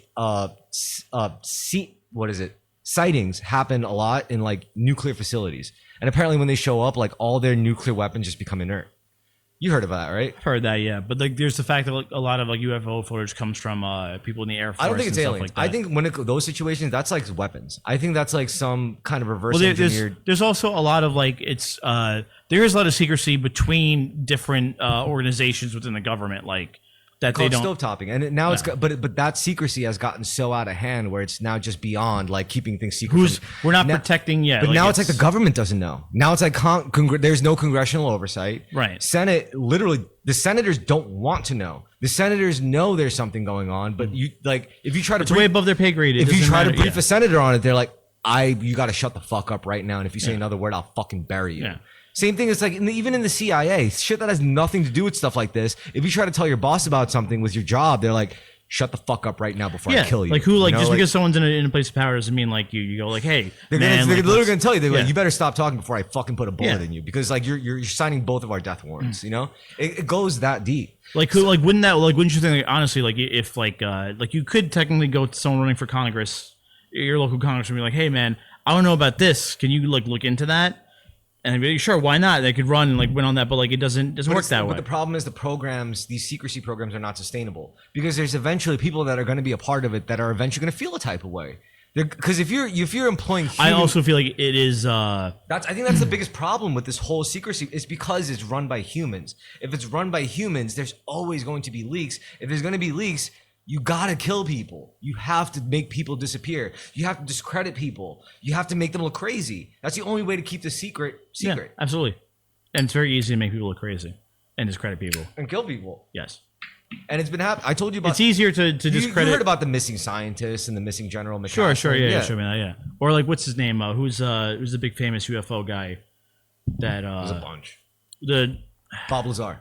Lazar, Lazar's a big one. Yeah. I think Lazar might be an op though. I think he might be like he might be a psyop. Yeah, he's too like it's too like, perfect. Yeah, it's yes, exactly. I think he's onto real shit, but like it's like we give you just enough of the real shit, and then he's meant to like divert you. And like they could do that to any one of us, where like you could feed you enough false information, where like I take Bob Lazar definitely with a grain of salt for sure. Absolutely. I listen to like everything he says because it's too interesting. It's like. Because it's what's that show on Netflix about the Skywalker Ranch? Is that what it's called? Something like that, or well, now it's becoming a big thing in all streaming platforms, which is another weird fucking thing, dude. It's all fucking weird, man. I shouldn't be hearing UFOs in the news like it's normal. Like, come on, man. It's like you're telling me, oh, the government has actually recovered since like the 60s and the 40s. I'm like, You can't tell it to me like this, man, because this happened to me in like. But what do you mean you can't tell it to you like that? Because like you want it to be a bigger deal. You want it to be. First of all, I dealt with all linchpin? this shit. Yeah. Like you remember, like a few years ago, I've been on this shit, and like my own friends thought I was crazy, and that's when I was like, all right, you're clearly not ready for it, so I won't talk about it, and I'll just like keep it to myself. But now it's like it's just happening again. It's like how much longer is everyone gonna ignore it? Like I never because people forgot need it. something like that to really like tie everything together. But like it's not really like that, is it? That's not really the because nobody knows what's going. Not even the people covering it up knows what's going. That's and the like point. there's no linchpin like that where there's just a there's big no connection. evil. There's no evil guy at the top saying like, oh, we're there's no mess and there's no big conspiracy where like it's like like some of these things kind of happen, but they're kind of random and they don't lead to anything. We just have to keep it a secret because it's gonna take everything apart if this shit gets out. Like you can't let regular people know shit like this is happening, and it's organized, and we still don't understand it, which is even scarier. Yes, and like it's just like because like in my opinion too, like it's just like there's just anomalies like in the world, and there's things that are unexplainable, and but the problem is like people don't usually see it, but now people are seeing it. Yes, but people are seeing it, but there is no bigger thing behind it, at least that we know of yet, or that's apparent. No, so it's just not. like, but it is kind of. I do think it's an exponential thing because it's like. What didn't we have in the 90s? Everyone didn't have cameras in their fucking pockets. You know what I mean? Right. That's a huge factor.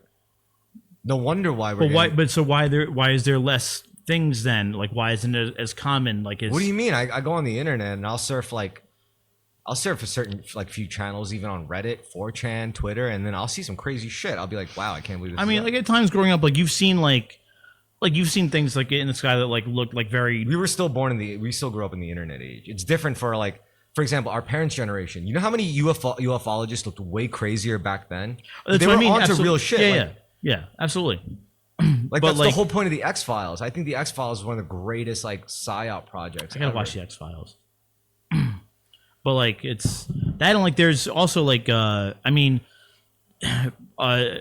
don't like. Could you think of like growing up like outside of the city, like further south or west, where the problem is that's where you would actually see this shit, because living in a dense city, or you is don't it look just up. more, or is it just like less explainable? Like there's like I've seen fucking like I know where like the Newark airport is, so like I've seen things that like are like aren't like don't behave just like airplanes or don't behave like helicopters, but go in a weird direction. Like there's.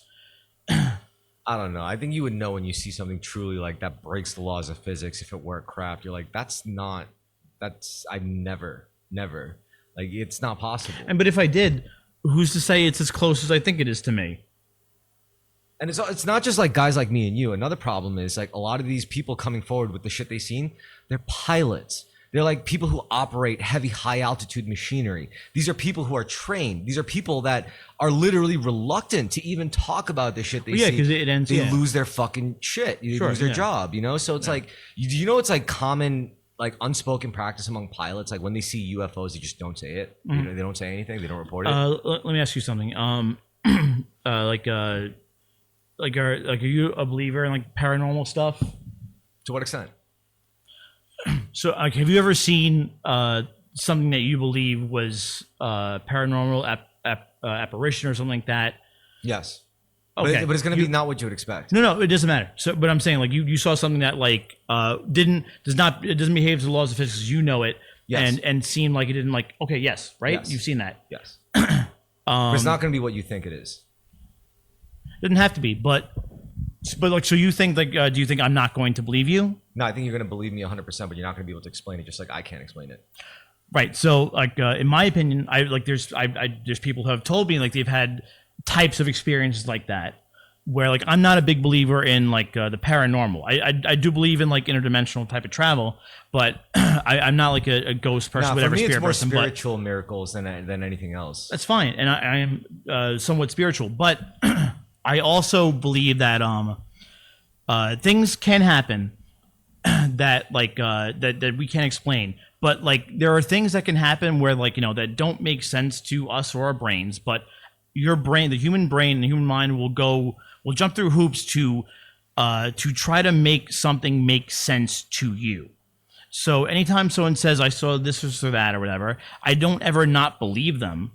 I believe them. I believe like they did see something, but like, and their brain just tried to make sense of it to them.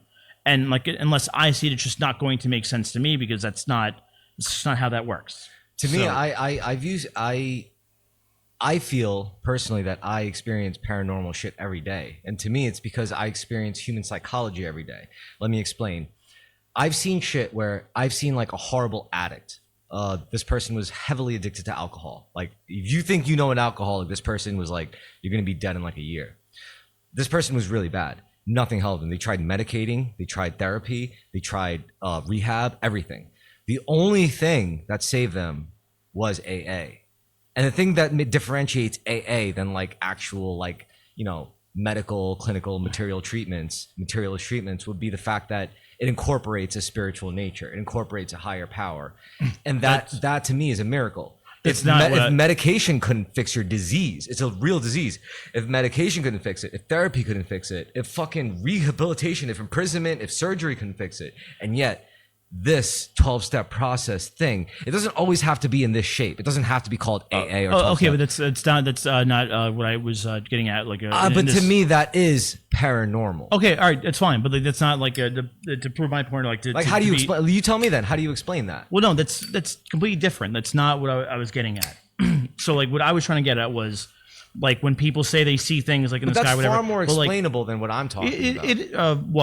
What's far more explainable? Like, you could easily just say that person was hallucinating. You maybe right, but so like, all right, so listen, so like, you know, your thoughts will trick you. Your sight will trick you a lot easier than your thoughts. Yes, it's not right, and but my point is that like, it's, you know, I have like I have a close friend who like swears he saw, you know, the spear or whatever, something like that once, and then it left. And like, there's people that will say that to you, like, you know, I saw this thing and whatever. And like, well, my only point is that like, I believe that like, if someone says they saw something, I believe that they did see it.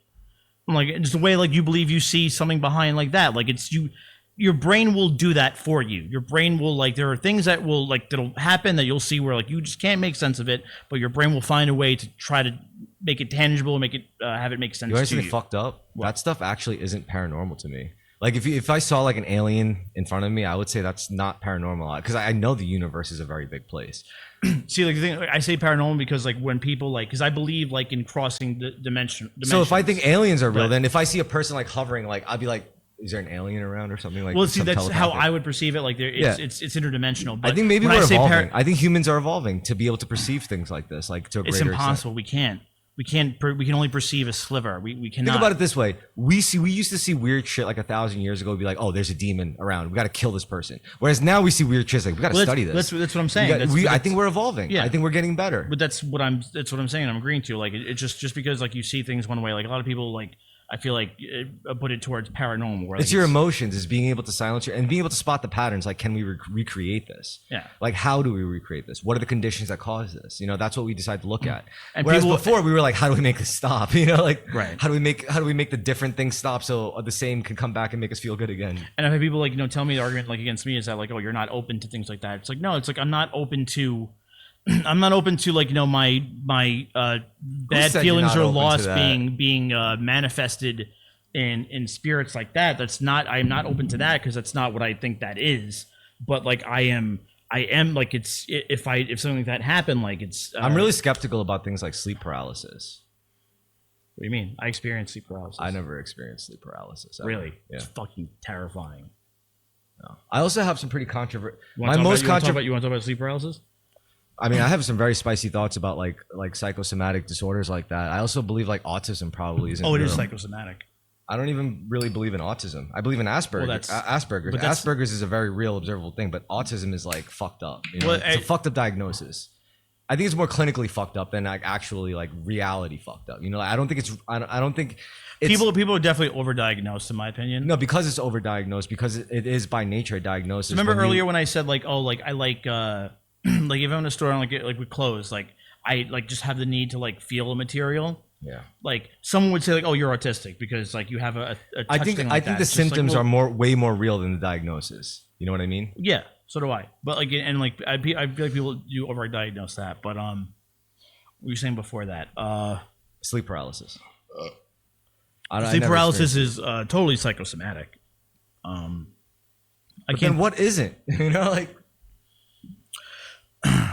Well, I mean, autism isn't psychosomatic. You know, the Chinese apothecaries believed in something very controversial nowadays. They believed in ancient China, they're alchemists and shit. They were like, all disease is just a byproduct of an unbalanced mind. Yeah, but that's just not true, is it? Why not? That is, I mean, that's Explain to me how it is not true. How it's not true, like the fact that I so like I do believe, like, you know, I like if I feel there's things that are psychosomatic. If I feel in poor health, I will be in poor health, but I don't like there's signs to being in poor health that we don't necessarily feel like. What is poor health? How would you define it? How would I define poor health Versus good health? Yeah. I would define those based on how you feel, which is not correct. No, it's not. Right? No, it's not correct. So how would you define good health and bad health?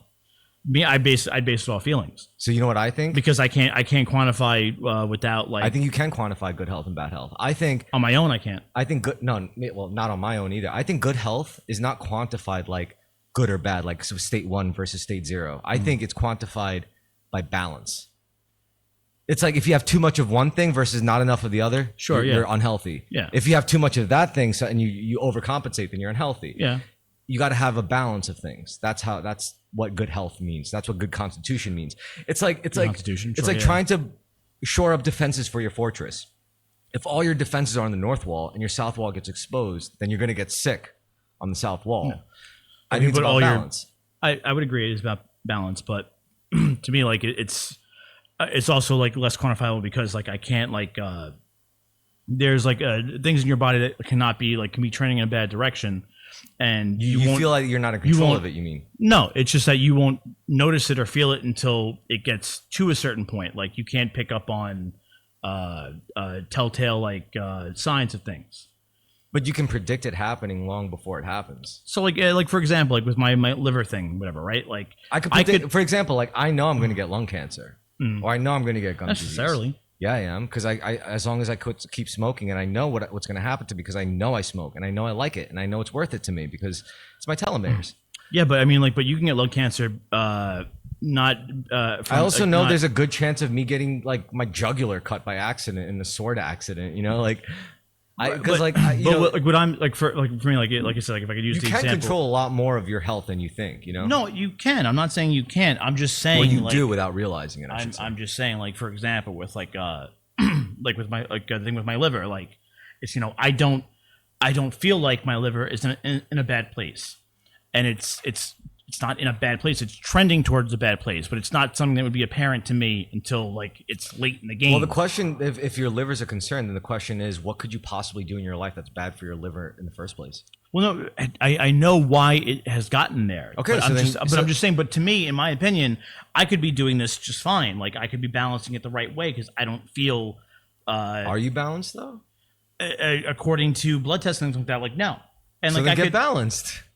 Yes, that is the goal. But I'm just saying I don't notice it myself through feeling. Like so no one can. Like why should we be able to? No, but I'm saying that's how I would judge it off of. Like based on I feel like I'm in good health because I don't no. That's not I mean. What you're saying is natural. It's natural to incline that I should be able to gauge my own health based off of how I feel. Yes. You're right. There's nothing wrong with that. You know why I think there's nothing wrong with that? Because originally humans didn't have like bottled beer and like 30 grams of sugar in like one little like our life, our ingestion is a lot more complicated. It's a lot more complex. We're ingesting way more complex material and matter than we were primed to by nature. Absolutely. At an exponential rate. Yes. Yeah. And so exactly. So what you're saying, it's true. Like you should be able to gauge your physical homeostasis by just the way you feel. You should be able to be like, oh shit, I haven't been getting enough sleep, or I haven't. You should be. But the fact is, modern living doesn't facilitate that kind of natural intuition because we're consuming way more complicated shit. It's Absolutely. Just. I agree with you. No. Now I get what you're saying. Like you're absolutely right. Your natural instinct to gauge your health by how you feel is correct. Nowadays we can't do that because we're putting things in our body that we wasn't naturally designed to do. Right. 100%. But we have science to like kind of balance it out. I do think that's what I'm experiencing is the science to balance it out, and it's more so like they don't expect, like no one said to me like, don't you feel this way? You know what a good example of that is? It's martial arts is a great example. Like in nature, the bigger guy, the bigger animal is supposed to be able to tear apart the smaller animal. Martial arts is a product of the human intellect saying, wait a minute, what if that doesn't have to be the case? How do we make that happen with my smaller body and his bigger body? And they come up with technique. It's the same thing. It's like, as humans develop, as we figure out how to ingest more complicated shit, we need to balance it out in more like complicated treatment. And then we eat the smaller, tastier animals. Yeah. Like this one. Cats, No, come back. Ah. Yo, look how long he's gotten. He's a long boy. Yeah. Bean time. He got big. He's not gonna get any bigger. I don't know. I hope not. No, he won't. The bigger he gets, the more he eats. I've had several cats. No, it's the biggest he's gonna get. If he gets bigger, that would be cool. I don't mind. He won't. I don't mind having a horse-sized cat. If he's not like overweight now, he won't get any bigger. I got into an argument recently on Facebook about how like someone said like dogs are the natural companion versus cats. I was to mankind. I was like, listen, cats domesticated themselves. Twice. Yeah. And she was like, that's not true. Blah blah blah. Dogs. I'm like, true. no. Cats stuck around. Wild dogs don't come up to you and like and try to like and can easily be like you can't find a wild dog and just immediately bring him into your home. You mean a wolf? Right. That's what I'm saying. Yes, but like a feral cat can very easily live with you. Like, will they have some issues? Yeah, but like they're like feral cats. Like they're already like know how to live with us. Also, just in terms of like genetics, like dogs cognitively can only develop to like the equivalent of a teenager in terms of canine. Right, where cognition. cats are much more complex and smarter than that. Whereas like a wolf will be like an adult canine. That's how they think. A dog, no matter how old they get, they can only reach the cognitive canine level of a teenager equivalent. Because also like isn't that fucked up? Like we literally bred them down to be like perpetual children. That's because dogs need an alpha and they need us as their alpha, whereas wolves can break them to like be where you are their alpha. It's not the same though. But they don't have the same anxiety that like domesticated dogs do. Put it this way, like they did experiments. Like they put a dog and a wolf in like the same kind of pen.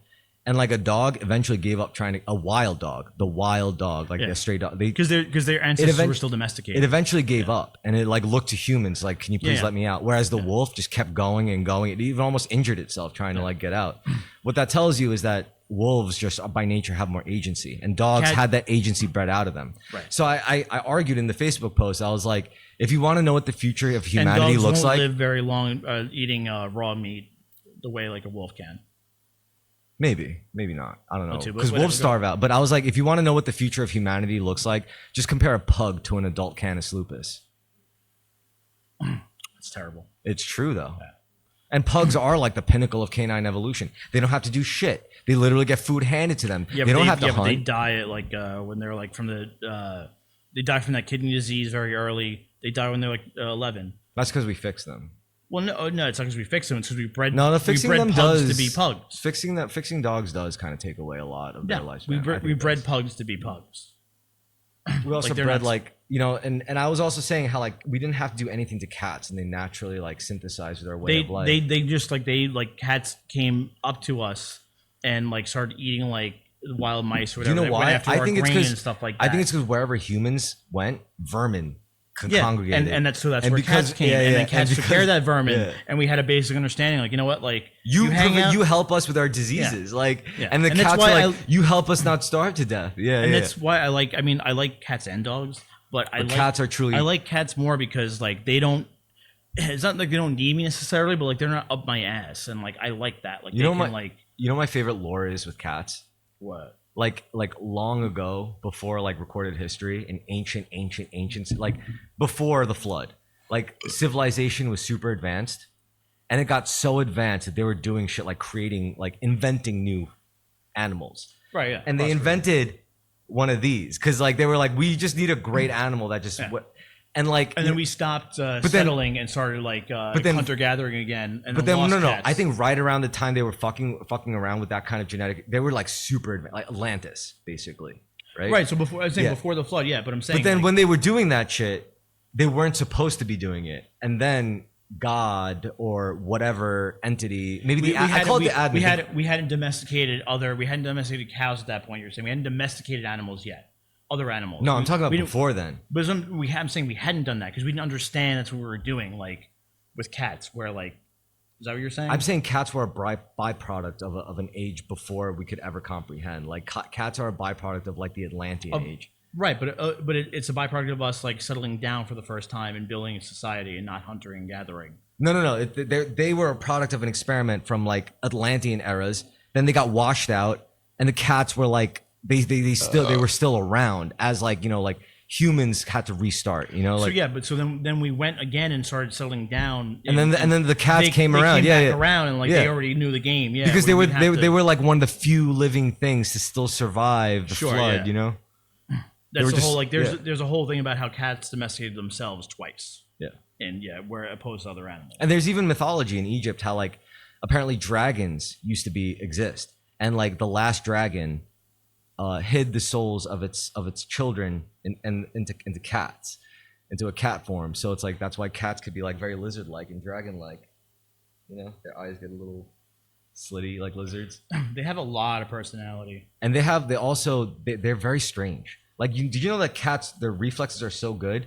Because humans can only see certain amounts of frames. Like the human eye can only perceive certain amounts of frames. They can perceive. Cats can perceive extra frames, which means something that could exist where. Well, they see things. There's like with earthquakes. They know earthquakes are happening before they happen. They know thunderstorms are happening before they happen. Like and like when you see cats like stop and like look around, like it's because they see something that we don't see. You ever see Donnie Darko?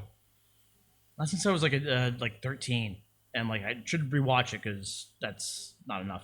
One of the characters, well, I'm pretty sure it was Donnie. He was able to like gain like a bleed into 4D perception. So like imagine like you're sitting here, and like 5 seconds later you were gonna get up and like get another beer and sit back down. It's like I would be looking at you and I would see like a water spear like heading towards the and then like 5 seconds later you would go in that direction. I think cats can kind of see that. Like it's almost they're so fast. It's like as you get up to move, like they could literally see you move before as you it's like that much of a latency deficiency, you know. And that like it's part of the fact that like, you know, they're like they decided they wanted to hang out with us, whereas like other animals don't have that type. Like, you know, I mean, I still think it's impressive that we engineered dogs into nature. That's sick. Dogs, pigs, cows, like horses, like that's why they're all like. Why are they all kind of like? They're all way more submissive than cats are. Like people say, you know, cats know their name, but they don't always give a shit that you're calling them sometimes. Yeah, and I also think it's like another thing is cats have always been in charge of their own breeding. Really, at the end of the day, it's easy because they can also like they can come and go. Like it's way easier to breed dogs than to breed cats. Like it's really hard to force cats to breed compared to like you can let a cat out and the cat at least knows where they live and know where they can come back to. That's the only way to breed them. Yeah, right. Yeah. Whereas dogs, dogs can't. You can't do that. Dogs will panic. They won't walk around. They won't leave the area like too far or whatever. To me, I think that's like a sign. Like, you know, you ever heard the term canary in the coal mine? Yeah, it's actually my favorite police song. To me, I think it's like what we should really look out for are the cats. Like once the cats the domestic once they start disappearing, then we have to worry. Yeah, no, that's the thing. Like I think cats will keep us safe. No, that's the thing. Cats can predict storms. They can predict hurricanes, tornadoes, or earthquakes before they happen. Does my logical they alert you first? Does my logical material mind really believe that cats ward off evil spirits? Not necessarily, but does the psychosomatic aspect of cats keeping away more parasites, more pests, you know, like more like things that they are in tune with you. Like they can they can see when you're feeling a certain way. But like what's the difference? You know, if like spiritual and demonic possession is psychosomatic just as much as many diseases, like what the fuck is the difference? You know? That's a great intersection. It's psychology. This is why I'm into psychology, because when you consider material logic, science, it's very rooted in psychology. And when you consider spirituality, possession, magic, it's very rooted in psychology. I think it's really all about consciousness. That's the real key. It's no coincidence that the Sphinx has cat features, and we're not entirely sure how old the Sphinx is. Well, that's another thing. It's like, if you were, let's say you created a game, like a fictional world. Like, let's say on your computer, you programmed an entire universe. You just had the technology, you had a quantum computer. And within this universe, you were very invested on this planet Earth that you've been adminning. You've been kind of like overseeing. You know, you implanted the conditions, you set the things, you set the whole solar system parameters for each star, because that's how it's divided.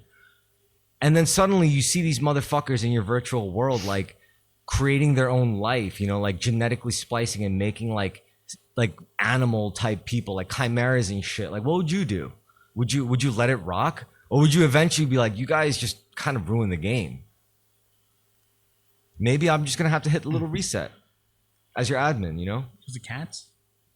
I'm saying cats are one thing, but like Sphinx people, for example, like if you start seeing shit like that, or like you see like Nephilim like breeding with like 12 foot tall giants breeding with like their little human, like shit like that. Like you know, that's the kind of shit that makes you, you know, if you were God, as in Yahweh, you would look down and be like, this is corruption, blah, blah, blah. But if you look at it from a purely engineering scientific point of view, you're like, nah, I'm sorry, this is like garbage in, garbage out situation. Like, we got to like end this and restart like from a different like git pull or something, or a fork. It's hard to put yourself in the in like, you know, in that I mean, I played enough video games to have reset the universe literally like a bunch of times, you know, like, so I get the sentiment. But I understand the sentiment. Like, they're real, you know, like I play plenty of games where I might as well have treated them as like real little guys, you know, but I still reset it, you know, like what makes you think our admin wouldn't do the same to us at any given time? Why not? Well, and that's why, like, I'm like, if God was as active as, you know, as people think he might be, I think he's very active. You know why? I don't think so. Because I think at this point in the game, it's getting if I were him or the admin, I'd be like, this is the good part. This is when it's getting this is when Earth is getting really good. This is when Earth's getting good? Like, I mean, you know, when you're playing your little Stellarist game and you're like, yo, this planet is getting there. They're about to reach that. No, not if you're the ruler. If people thoughts are veering too far off. Like, from the perspective of like the creator, like this seems like a fucking nightmare. No, you have too many. You have too many people with too many different. What do you think the object is of this game? Well, so I don't think it's for the admin. Yeah, it's yeah, but if it's for the admin, like what is the end game? What if the object isn't for our destruction or our prosperity? What if it's literally just to see what we would do? I think it's getting great at that point. If I was just to see what we would do, this is a great part. But then you wouldn't be active. Then you'd be. Okay. So maybe you and I have different definitions of active. I view active as like you're sitting at your screen every day. You're like, oh my god, this is getting crazy. Like you're not doing anything, but you have to watch it. That's my definition of active in this context. Well, to me, it's more like, you know, what if God like God's what if I Crusaders like, let me click this and do, you know, and hit play and I'll go like yeah. Like what if I gave like enabled like these beings with this this ability to think, this whatever, all this stuff that we have, this free will, and just, you know, walked away? Why would you do that and pop it and go like, oh, this isn't good, I don't like this part, I don't like what they're doing now, like, and then why now, like, why would this be bad? Let me ask you something. How would you feel about this? Like, what if someone created a mod, an AI powered mod for, say, Skyrim, right? And the way this mod works is you give it one goal and it'll do whatever it has to do. It'll take whatever route, whatever random route it gets pushed to, whatever natural route, just to reach that goal. You say, I want you to get to the Nords. And then, you know, from the very beginning of the game, and you'll watch it go through the tutorial, you'll see it play it, and you'll see it make, and you could even start a new game and give the same goal, and it'll be a completely different experience. Mm-hmm. How would you feel about that way of playing Skyrim? I'd be fine with that, but like, I don't mind playing with parameters, and like parameters give purpose to things. So like, if there were parameters to our existence, God would have put those parameters there. But like, what would his parameters be? Physics. God's parameters are literally our physics. No, but so what's the end goal? Like that? I'm sorry, parameter. I mean like end game. more than parameters. The end game is for us to break our perceived parameters, which God gave us, which is physics. So then we're on track. We're on the way. That's what, okay. this is what I'm saying. Okay. It's like it's getting really good. It's getting really good. Okay. Yeah. Because like imagine creating your AI bot, and the goal is to see if you could program your AI bot to make it conscious. Right. And you're finally getting to see that happen. Right. You're like watching. You're like, oh, they're about to do it. They're about to do it. I think that's where we're at. Where like the admin or God or the conscious, whatever higher entity, whoever created us, that we're getting to that inflection point where it's like, yo, they're about to hit it. And we're either going to, I think the idea is one or two things that happen. We either destroy ourselves or we become the successful experiment. I would agree, but it's on us. Like we're going to do it. God's not going to interfere and go like, I want to start over. Like he's going to see it through. Why do you think this experiment was repeated many times? I don't know if it was repeated many times. It was. Because the whole point of the experiment, whether well, not, in the same like not in the terms like maybe not in this planet, but in another planet. Well, I think actually I would think on this planet is what I would say is how it's been like started over and over again. Like I think that's how it's been done. And I don't think we're meant to fail the experiment. I think we're meant to pass it. I think we're meant to succeed past this point. I don't think God would put us through this just to say ultimately you fail, and it's like I would agree too. Like the goal is to like what if I give even them, if we do fail, I don't think the goal was for us to fail. No, I don't think so either. And if we fail, like it's on us. Okay, things kind of start over, and like that's I think that's happened before. GG, see you next season. That's what I think. You know, we're supposed to pass, and there's hope for us to pass. Otherwise, if there was no hope, then why would he do it? This is why ultimately, like, I could think as metaphysically as I want. I'll still be an optimist at the end of the day because it just makes logical sense to me. You know what I think? I think on a metaphysical level, it's easy to think the universe hates us if you have a bad relationship with your parents. Because, like, if you can't forgive your parents, how do you forgive God?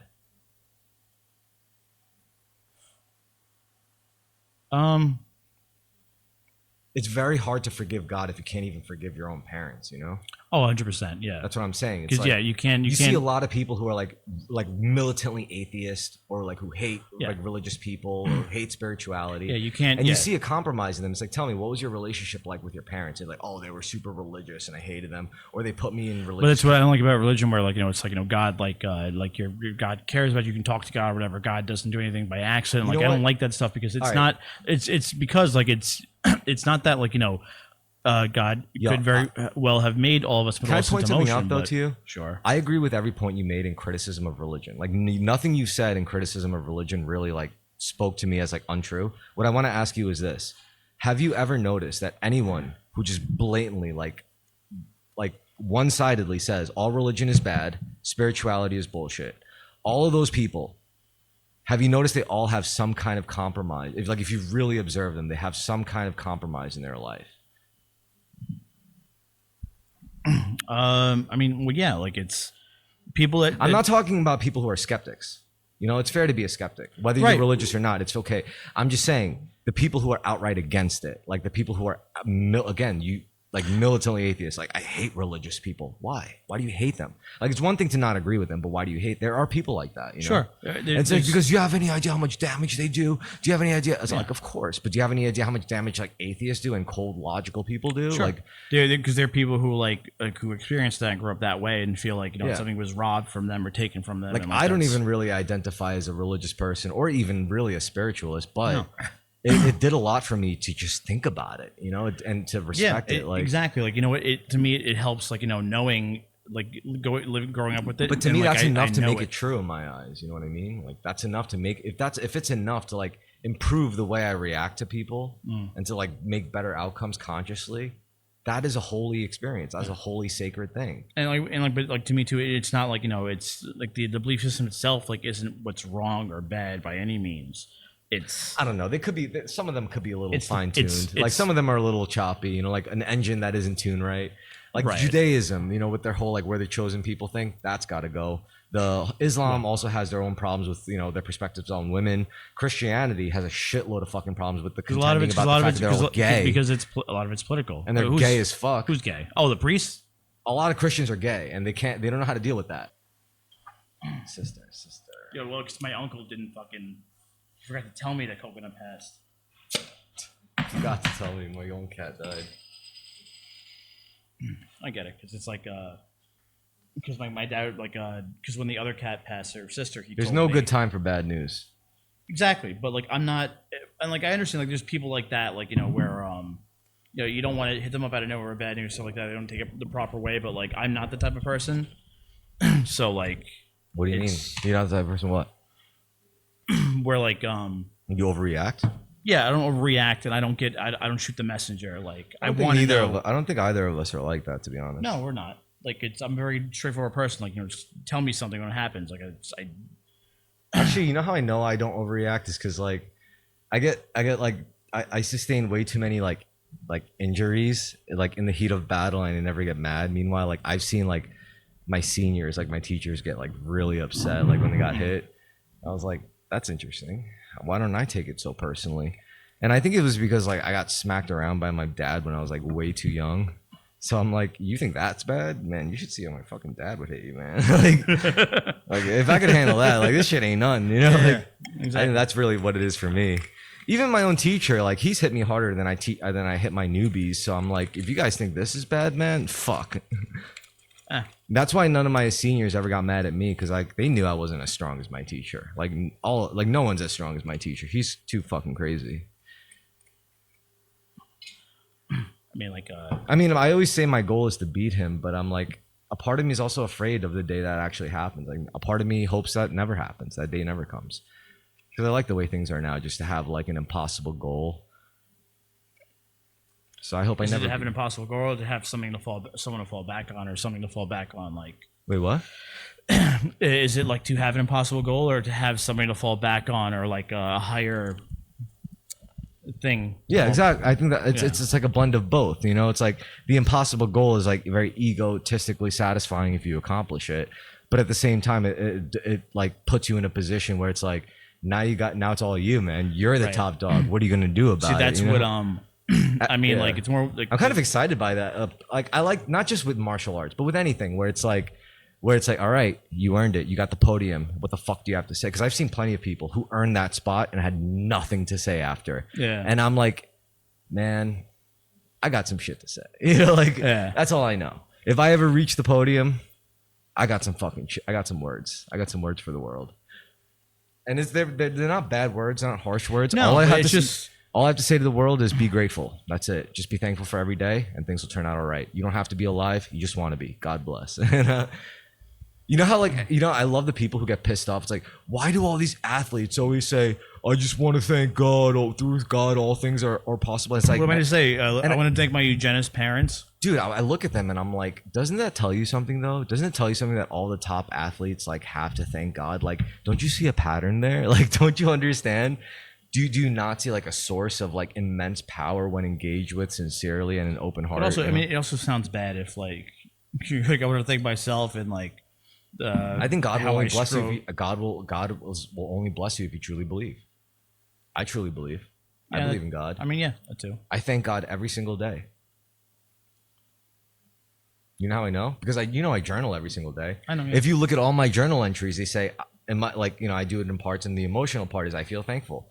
I feel thankful to God. Seriously, read my every single journal entry for the past 3 years. It always ends with the emotional aspect saying, I feel thankful. I'm thankful for God. No matter what it says on top of those journal entries, whatever happened, whatever transpired, whatever I'm thinking, whatever I'm feeling physically, it always ends with I'm thankful.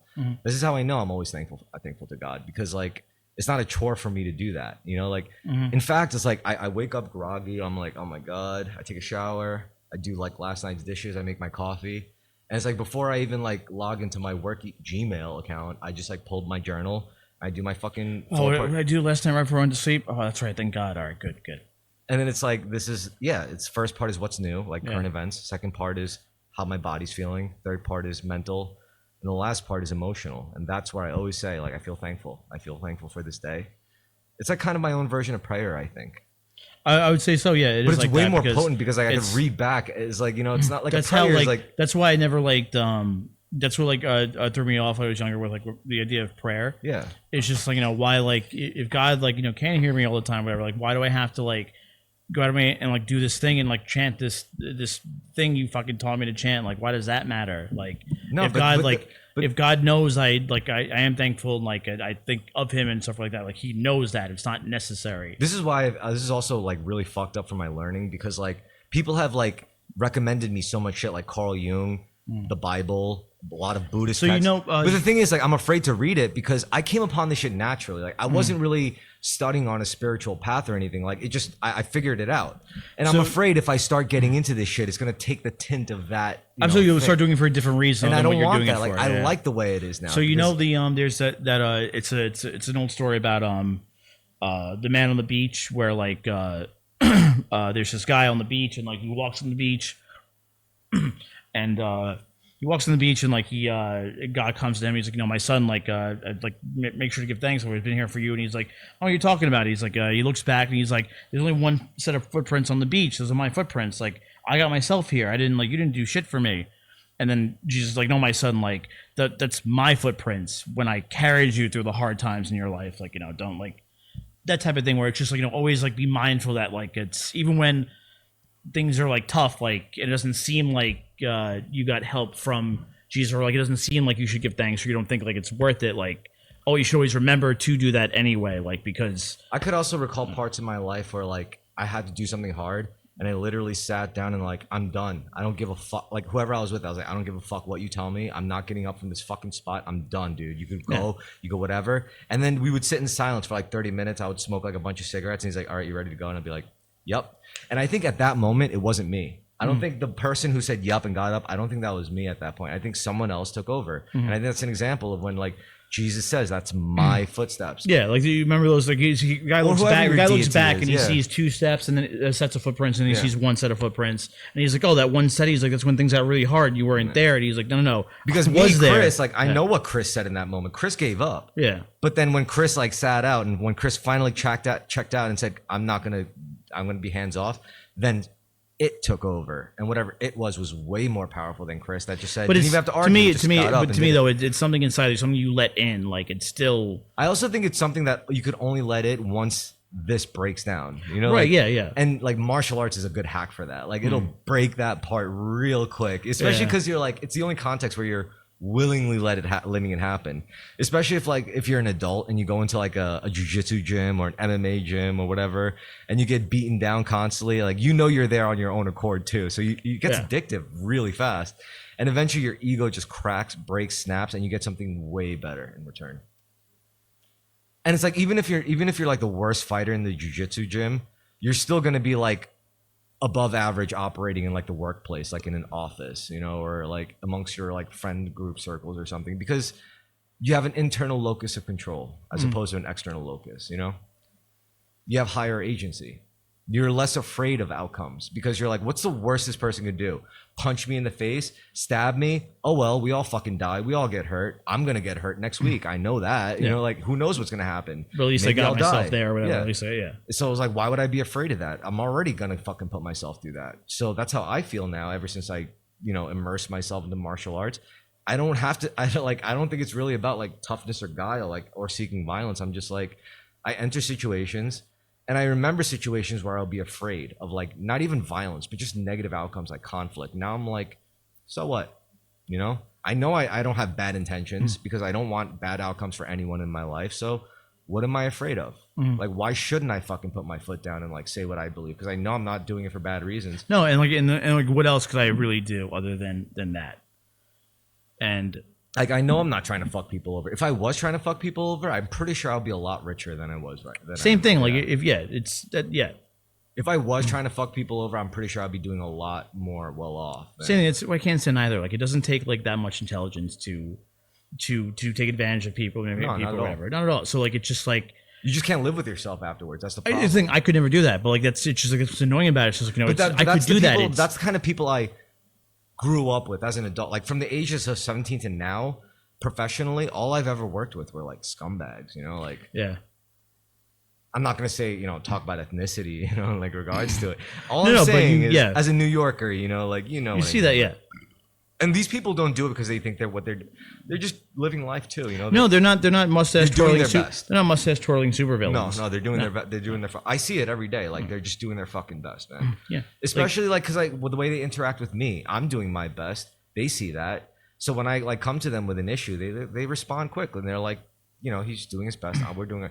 Even when we have problems, I'm like, I always apologize. Like when I get mad, I'm like, I'm sorry, dude. Like I shouldn't have fucking. It's fucking power. But sometimes I speak out. I'm like, stop fucking texting me. Like you literally sent the request 3 minutes ago, and then you text me. It's like, what do you like? I'm probably still doing it, you know, when you text. Shit like that, like stupid shit. But I don't mind it because like I work with mostly women. So it's like it's not like they're gonna fucking want to really start a fight over it. So usually I feel bad and I'm like, I just do what they say. And I'm just like, my bad. Like I didn't mean to yell. And you know, like I know they're not gonna give me trouble or feel a type of way. As long as they're making more money than me, they probably feel plenty secure, you know, and being able to tell me what to do. Like I'll give them that. Like whatever. It gives me what I need. It gives me financial security just for what I need to do. So it's a good arrangement. No, the only time like in my line of work, whatever, like with coworkers that I've ever gotten mad. I've never blown up or whatever, like acted on it. But the only time, like the times I get mad is when I get spoken to out of line by somebody who hasn't been doing what I've been doing for as long as I have. Like that, I can't, and it has nothing to do with earning power or like things like that. It's just like it doesn't happen often.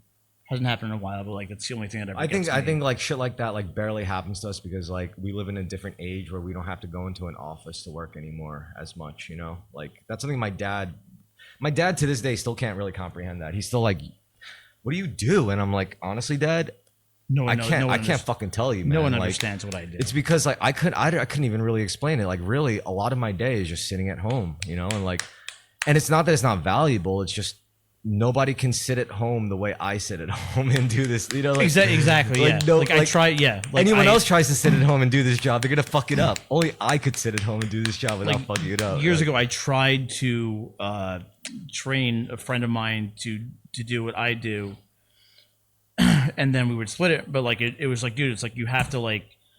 But the only way he could ever do that was like you have to like learn the business the right way, the same way. And then watch what I do, and I'll teach you the right way, and like that's how like it's gonna happen. And then that didn't happen. And then my dad spoke to me about it because my dad's retired. He's like, you know, could you know, I could work from home. Like, could I like learn what you do? And I was like, no. I was like, no.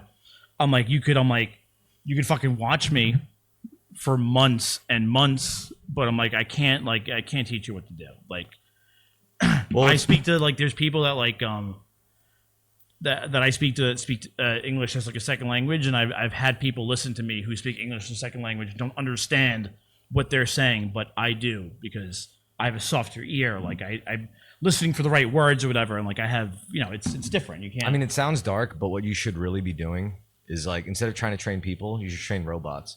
That's what I've been doing. Like I'm doing step by step. Sure, like, yeah, but you can't just like that's different. Mine's different. You can't like, just tell your robot like to do like the whole fucking job like all at once. Like what I do is I break it down into steps. I'll just be like, here, that person's definitely fuck them. I'll just be like, yo, read this email and spit the numbers back out in this. Right, but that's not. Yes, but that's not what I get. That whatever, but like that's not what I do. It's different. There's a people aspect that can't be. Yeah, you have to involve like a fucking chatting aspect. There's a people aspect. There's a thing that can't be that like if I trained an AI to do everything I did, then like all of a sudden there's no purpose in working with me. So if one day like, you know, I don't answer a phone call, like why? Like, well, I don't talk to a person anyway. Let me talk to a different person and explain my problem fully. Like it doesn't. There has to be that. And what can be streamlined, what can be automated. It's just I'd rather it go through me, because if it could be automated, that means the company can automate it, which means they don't need me. It means well, everything's going to be automated eventually. But, so there's companies in my business that don't have what we have. Where like, are all your calls like recorded? No. Oh no.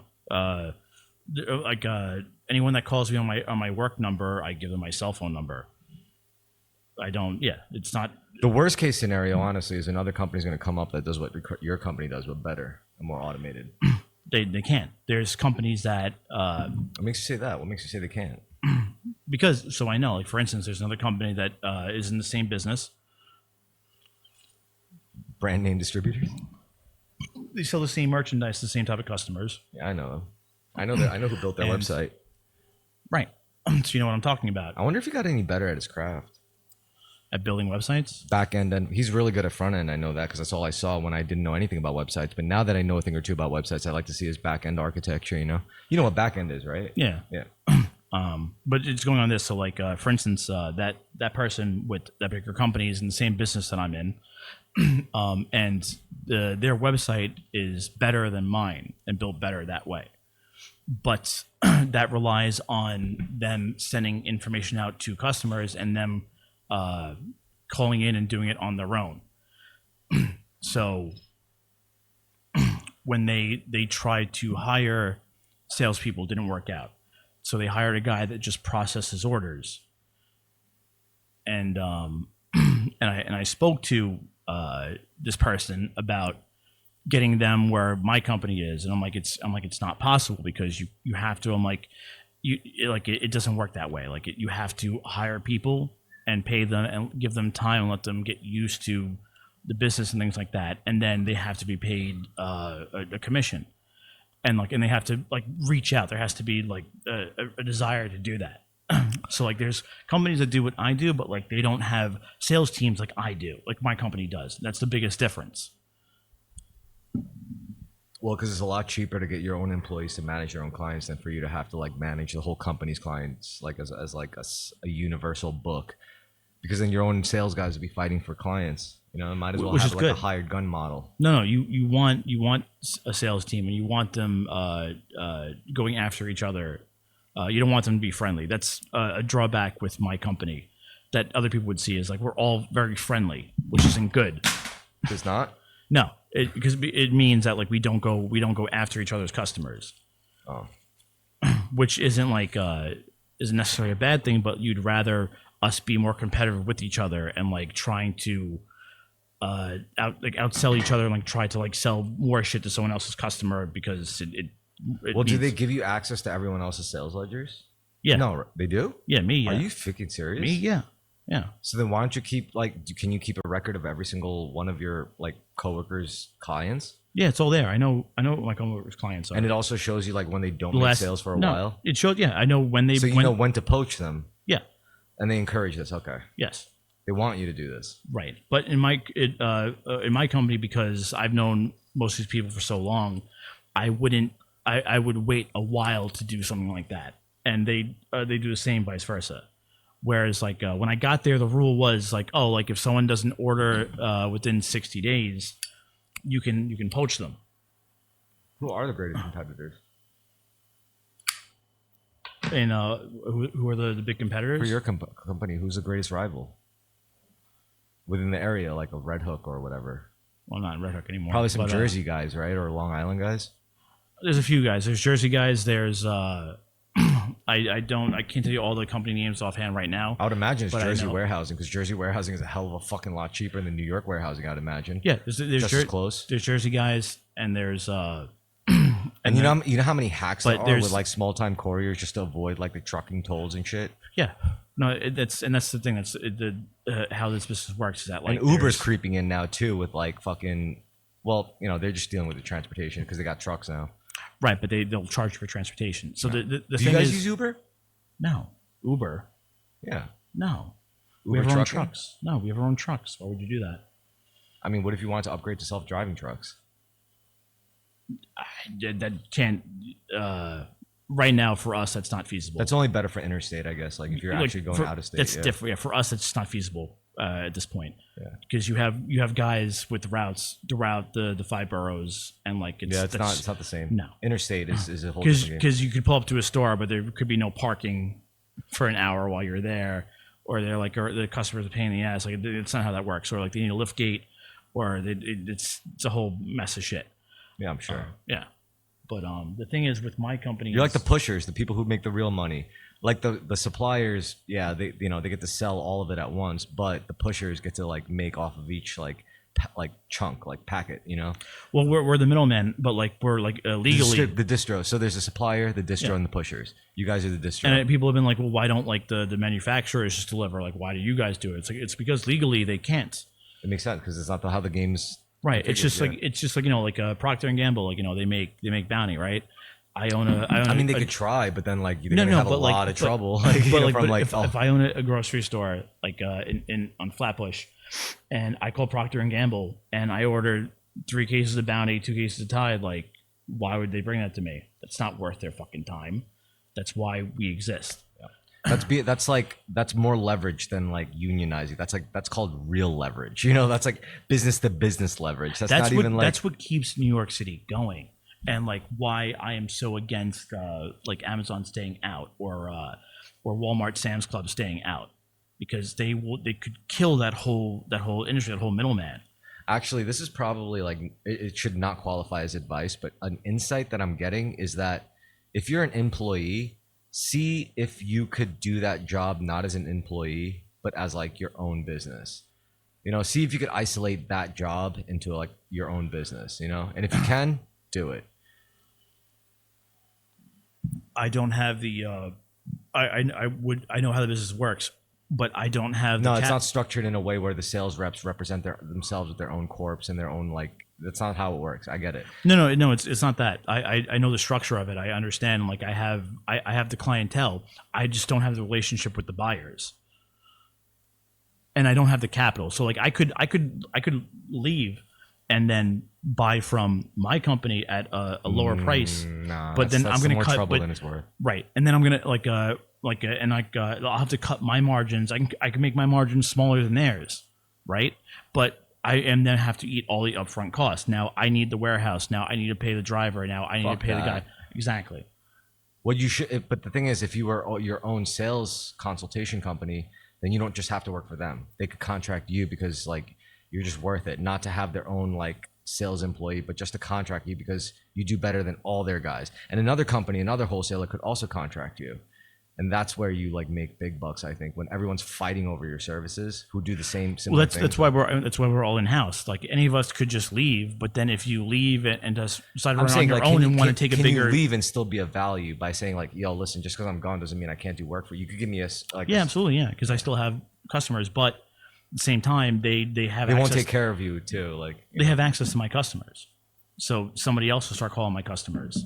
Yeah, I could still undercut. The idea is because you have the greater now you're more free to also work with other prices. Like you could also give them better deals too. I could still undercut the company on things, but like there's probably a way to stop this from happening for you. Like because like otherwise like every sales division would do this. Like every sales rep would do this. Like they would all incorporate and become their own sales entity. Maybe this is the future now that every sales rep gets access to like AI tech. You know. All of us have that ability, but it's because like it's just not worth like the hassle. And no, not to like own your own. Like, look, I'm saying like there's the warehouse distribution aspect, but then there's a sales division. The sales division, each sales rep doesn't have to be in-house. They could also be contracted by the distributor to be the sales rep on a contractual basis, not like as an in-house. And now I'm not running, but I'm not running through my boss as the company. Yeah. So, but you could still make deals for them. So, all right. So listen though. So what you're describing would then be like, I could You're a broker. Yes, which I essentially am. But like, so somebody contacts me and says, "Hey, I have this product. I want to move it. Can you help me move it?" And then I would not go through my company. I would call customers of mine that I know that sell these goods, and then I would attach my fee on it and be like, "Hey, I can get you this for this much." And they'd be like, "That's yes, awesome." But then I would have to purchase that. I could pay somebody to pick that shit up and then deliver it to my customer straight away. But then again, I have to pay for that, and I have to make sure it goes in one shot. Let me ask something. If like 3 weeks ago, I just like sold you a bunch of like bootleg Knicks jerseys. They were good quality jerseys, but they just weren't authentic, and you know like they had the team names and all that. And you just had that stock of like, I don't know, like let's call it 500 jerseys of various sizes. By now, do you think you can move it? Like if you just had boxes sitting somewhere that you could easily like move and call a courier for or whatever. Oh yeah, I could find a way. Like I have for a profit, even if it's like 10%. Well, it depends. Like like you spend like $1,500. Like could you make like $2,000 out of that shit? Probably. It would depend. Like I wouldn't buy anything without feeling there is a market. Or like an expiration on something, but there's factors with my company where like they do not like sitting on merchandise. So like no company should like sitting on. No merchandise. one should. Yes. Yeah. So that'd be a problem if I bought something and then we were sitting on it. But I'm saying like if like you bought it 3 weeks ago, like now could you move it? Like do you think delis would be like, oh, how much are you selling these jerseys for? Yeah, all right. Yeah, you could find something like that. Yeah. I have people that I have exporters that like I could get it down to a certain thing for. Like there's always a way to find get rid of stuff. Even for regular stores, I could sell 2 at a time. Be like, listen, like I'll give it to you for X amount of like whatever. Like just fucking someone will buy it. Someone will fucking be raining. Someone running off the street. Like that's good. Yeah. I'm gonna need you to help me move some Terrorisk merchandise when we get the merch section set up. I don't have the customer base. You don't have to talk to anyone. You just have to like post the right links, I guess, like for SEO work. I'll give you access to the domain and all that shit. I have my own website and all that. I'll give you an email address. Okay. Well, I just wouldn't like. I just mean like I couldn't move that through my regular customers. No, you do creative work. You could tell me it's like, don't design that. Design this instead, something like this. I'll be like, all right. And you'd be like, this isn't doing numbers. Could we come up with a new design? I'll be like, all right. I don't know fabric. Like I know, like I found. No, fabric we don't have to worry about. We get a whole from the distributors. We get like a whole list of different quality, obviously for different prices. Like that's the caveat. It's like you want quality shit, you got to pay more for wholesale. But the only thing is, like, I would have to put the money down for like chunk orders to actually make a profit. But that's fine. Like I'll make the initial investment because I could sit on that. You know, they're just clothes. They don't go bad. So it's like, right. And I don't think these days the way the business works, I don't even think you have to like do bulk order. I think they'll facilitate it where they'll like pay per order. Sure, but and then depends though like how you want to handle the shipping. Like I have a website that they just take a huge fucking cut, but it's like it's worth it. Honestly, than doing it all yourself.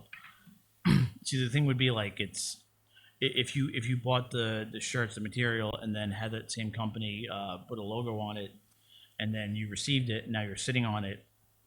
Your margin, like what I would do probably is I would outsource everything, like third party it until like I could cut bits of so like, all right, so I don't have to do this and that'll be cheaper for me, and I don't have to pay them for this and it'll be cheaper for me. So you'd have to go direct with the manufacturer of the shirt, the material.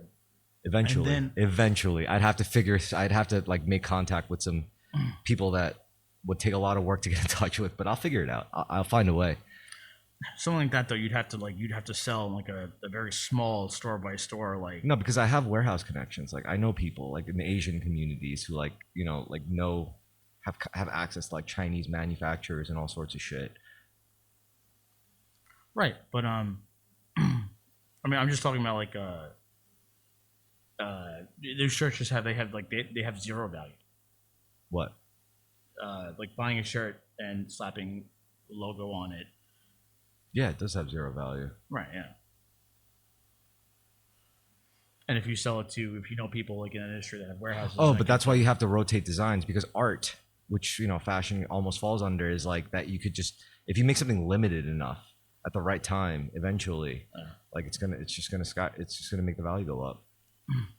Like, for example, like let's say we were selling this first run of Terrorisk t-shirts and whatever, and then I got shot, I got assassinated. Well, that'd be, yes. You know, that'd be the thing, that'd be the draw. Yeah. You'd have to be shot wearing the shirt. Yeah. In some like belligerent way, yeah. Yeah. I'm saying that it's now created a desire. But that's what's great about like, you know, the merch shop for Terrorisk is like we could jack up the value artificially and it would be perfectly ethical. But then we have to sit on it, and then you have to get shot, and then we have to sell it. We could get shot. We don't have to, like, that's not the only thing that could do it. Like, it doesn't have to be me getting shot. Okay, it could be like I don't know. That was a pretty good sell. I mean, maybe I get like a really bad injury on camera doing martial arts or something. Who wants a shirt from the guy who got? I have to get shot. Okay, All right, yeah, fine. I mean, you have to like. I'll take a bullet for Terrorisk. I'll take a bullet for the brand.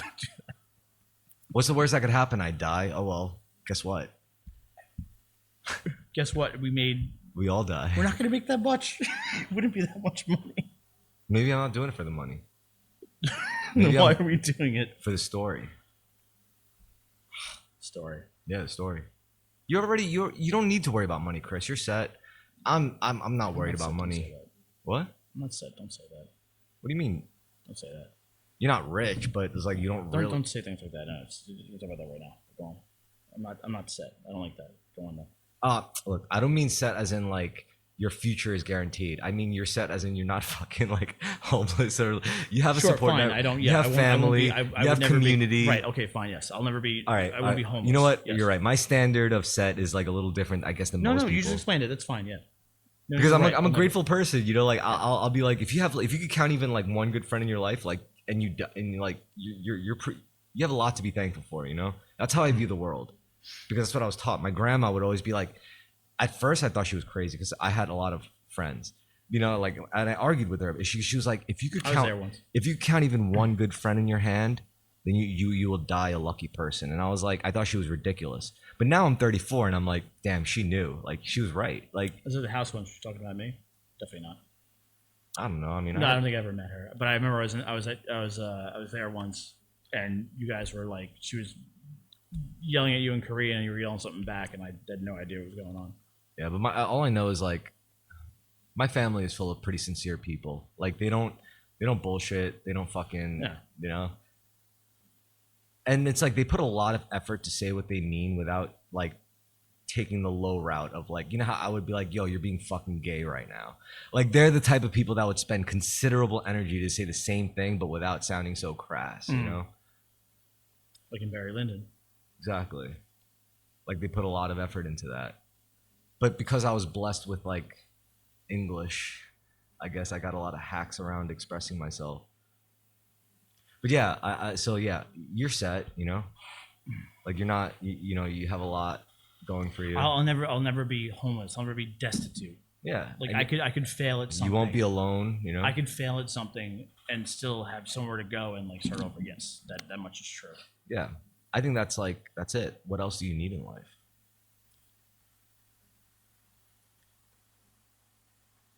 I mean, it's nice to have something to fall back on, absolutely. Yeah, but once that's set, then it's like, what else could you get? Then you start thinking of possibilities. Like you're like, maybe I could make a change. Maybe I could actually change my surroundings. Maybe I could make things better for other people. The thing is, if I ever did fail or whatever, and like had to go back to, you know, family members or something like that, like I'd have to go to Florida. I couldn't like it. It's not. I guess also it's like I know a lot committed to being here. I also know a lot of people who are like in like really dire straits, and even them, they're still like positive. So it's like I'm like, man, if they could be positive, like what the fuck? What the fuck excuse do I have? I don't like running around crying. Like it's. I don't even know anyone left in my life who is like that anymore. You know, it's almost like they just kind of faded away. A lot are fading, yeah. But there are still people that are. The last truly negative, cantankerous person that I can honestly say that I was around, that I immersed myself in, was Chip Douglas, and she just like completely disappeared from my life. Good reason, probably. Maybe. But I never spoke to her much. I don't like really know her. But it's not like cutting out people by people. I don't think of it that way. I think of it more like as like my frequency was shifting. Like there was like a dial. Yeah. That was like one way, and it like made me like immerse in one frequent shade of life. And then as I turned it, like, you know, I didn't even know that's what it was doing, but I turned it, and then it just completely. I'm still looking at the same scene. It just takes on a completely different filter, completely different scene, 100%. Style. You know. Same thing. Like, and I'm like, it's more colorful now. You know, it looks better this way. Which is it's just different. And people try to argue with me about it, and I'm like, I'm not afraid, because I'm like, I'm not trying to fuck with your shit, man. Like, look, like if you don't like me, that's fine, man. I have no problems with that. Like, I'm all good. Man, I like that. I like being able to leave people alone. I'm like, dude, if you don't like me, that's perfectly okay, bro. I forgive you. I forgive myself. We're all good. You don't have to do anything. I don't have to do anything. We'll just never talk to each other again. It's fine. And it's like, I feel like that disarms people a lot more than saying, fuck you, you're the one that's wrong. because that's what they want to hear. That's like, they can combat like me, you it. think like, I'm the problem? Yeah. Because I've done that. That's why I don't. Because I've done that. Like, that's how I know it's wrong, because I've been there. I've done it. I've done that shit. That's why I don't like seeing people that like I don't want to see, because like it's just I don't, because it's just things, life changed for both of us. We people grow apart, and that's it. And like I don't want there to be a any negative type of feeling behind it or anything like. Well, it's harder for you probably because like you're probably way more approachable than me. Like, you know, like, Well, I mean, I am very, yes. I mean, you're right about me being more approachable, but yeah, like it's hard. Like yeah. I don't walk down the imagine. street, people are like, Chris. I'm like, oh, I'm running away. Even if they did do that to me, I would just ignore that. I'd be like, "Did you guys hear something?" I can't do it. Nah, Hey, what's up, man? I gotta go. no, I don't mind being unapproachable. It's just, I guess, like, I don't mind being the observer. That's really, I like observing, you know, because when I'm observing, I don't have to fuck with anything. I don't have to judge anything. I don't have to change anything. Because as the observer, it's not your job to say if it's right or wrong. It's not your job. It doesn't really matter if you like it or not. It's just your job to like see it. Sure. I just don't like. It's not anyone's fault. It's just like I don't like. I don't know. It's I don't always want to have to like deal with people if I'm just not in the mood, and like that doesn't mean that they're like not worth dealing with or like not good people. Like it's just like I don't know. I also have a lot of assumptions because like I assume that like look, like if you're in my life and you're like doing fuck shit, like I don't have to change anything. All I have to do is just observe you, like live by my own means, whatever, and just observe you. And like once you're observed, like that's it. It's contagious because you start observing yourself. It's like I've literally been around people who flipped out. I didn't say like really anything. All I said throughout the conversation was, "Wow, yeah, damn, how'd that happen?" And then what happened? Like, that's all I would say. And then they just flip out at me eventually. And I'm like, what the fuck? But then, like, it still ended up in a positive way because they would apologize to me and I'll be like, all right, it's fine. It's cool. And I really think that's a cure. That was like a cure thing because the cure wasn't me telling them you're doing this wrong. You're fucked up for feeling No, it's this way. hearing them out. And, like, All I had like, to do was just observe and just be there. Yeah. Just be present and just observe. And like I didn't judge. I don't mind. I didn't criticize. They Yeah. told me some fuck, and I was like, dude, I'm not And judging. I'm okay with that, like, because it's like. And they're like, what? You think you're 'Cause- above it? That's why you're. Well, let's say when people I'm like, make assumptions about me, which is like, oh, like it's you I'm have like, what everything. do you want me to say? You have everything figured out. you It's want me like, to no, hate you for yeah, this? I right. don't. I'm sorry. Like, But some people are like, I've probably done worse. you look like you have everything figured out. It's like, no, I fucking don't. I'm like, no, everyone's. It's not about that. It's Yeah. not. Yeah. Everyone's holding whatever little they have together, and like it's Well, hard. I look at it as everyone's just trying their best. Absolutely. Even yeah. Hitler was trying his best. He really was. Maybe on the wrong thing, but he was still trying his best. What's he trying to? I disagree now. What? He was trying. Talking about our friends who his life has gone on and we've I'm grown. just saying that was just to like give a macro perspective of humanity. Like no matter how evil you think a person is, like everyone, no matter who you are, I think ultimately they're just trying their best. Yes, everyone is trying their best. I don't and always I agree with and their. respect I that. 90% of the time I but don't agree with their best, like what they think is the best. But I mean I disagree. I don't disagree with that on that much of the way like I would disagree with Hitler trying his best. I don't think Hitler was trying his best. See, it's a little different. I think Hitler was Hitler trying his wasn't best. trying his best and trying to make his way in the world. Hitler. no, I think he was trying. I think he was doing more than that. I think he was trying his best for his fucking country, which is more than trying to do his best to get by in the world. He was Austrian. Not just his country, but his empire. You know, the Germanic Empire, his peoples. Yes, but if I saw one of my friends, who, Prussians, I should say. oh, The Prussian Empire. if I saw one of my friends and I saw them struggle on, like they're doing what they're trying their best. Once I see them start dipping their toes into ethnic fascism, I'd be like, well, that's not trying your best anymore. I mean, look, put it this way: like, if I had like a daughter, and like I saw some bum trying to like molest my daughter, and I slit his throat, like, yeah, I'd be like, I'm glad he's dead. I'm glad I killed him. I'm glad I stopped him from like hurting my family. But he was still trying his best, like in life. Like honestly, maybe his best wasn't good enough, and maybe his best led him to some fucked up situation where he had to be killed by me. But he was still trying his best. That's like your best is really up to you, honestly. Sure, but you've taken a beautiful topic of conversation and just what giving you a hard scenario. I'm sorry, like I'm sorry I challenged you with a fucking tough scenario. I'm just saying, like I really think like when I say these like grand vast things like, oh, gratitude is everything, I mean it, dude. Like when I say everyone's just the same soul living out different lifetimes in different bodies. Like, I don't want people just to think like, oh, you're just saying that about the people you like. No, dude. Like, no, you're not. I mean that about like everybody, everybody. And then once like that settles in for certain people, they like can't handle it. They're like, so when did Hitler stop trying his best? When did he cross the line? When he killed himself. When you die is when you stop trying your best. Everyone's trying their best up until the day they die. I think so, anyway. Like, for example, war. You are like, you can't like, you can't like, if you didn't feel that strong about genocide and stuff like that, and plenty of all people that have war, killed like themselves for way less. Sure, yeah, you're right. And it's a no, you're right. I was thinking more of like friends that we've met along the way that aren't here now.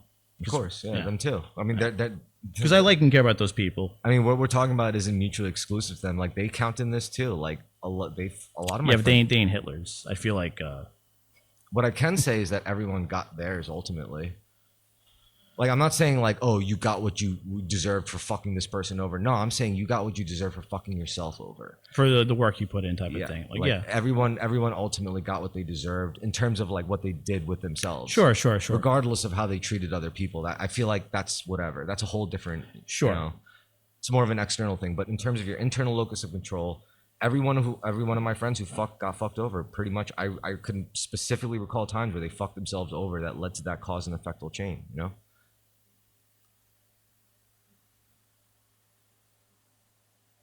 Like, there's not much after that, you know. It's like look,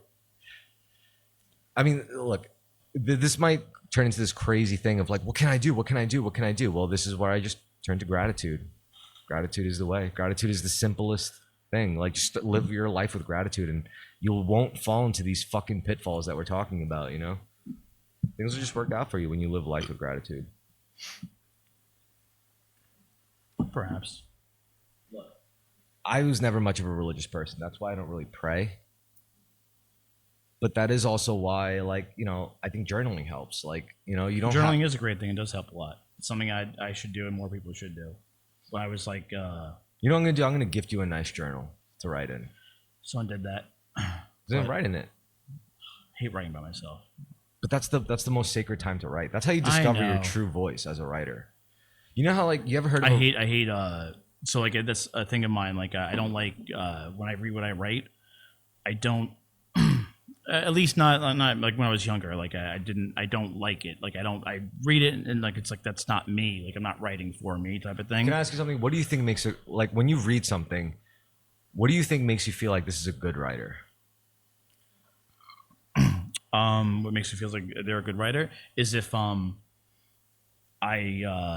if it seems like they're not effortlessly expressing themselves, but like they're expressing themselves in like I can in a genuine people to people kind of way, like probably the same way like just like if I can like grasp whatever like the type of person you are by the way you're writing it and speaking, or I guess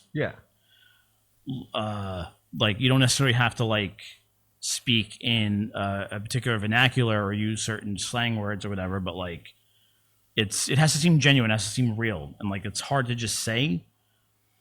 Like it comes across in different ways, I guess.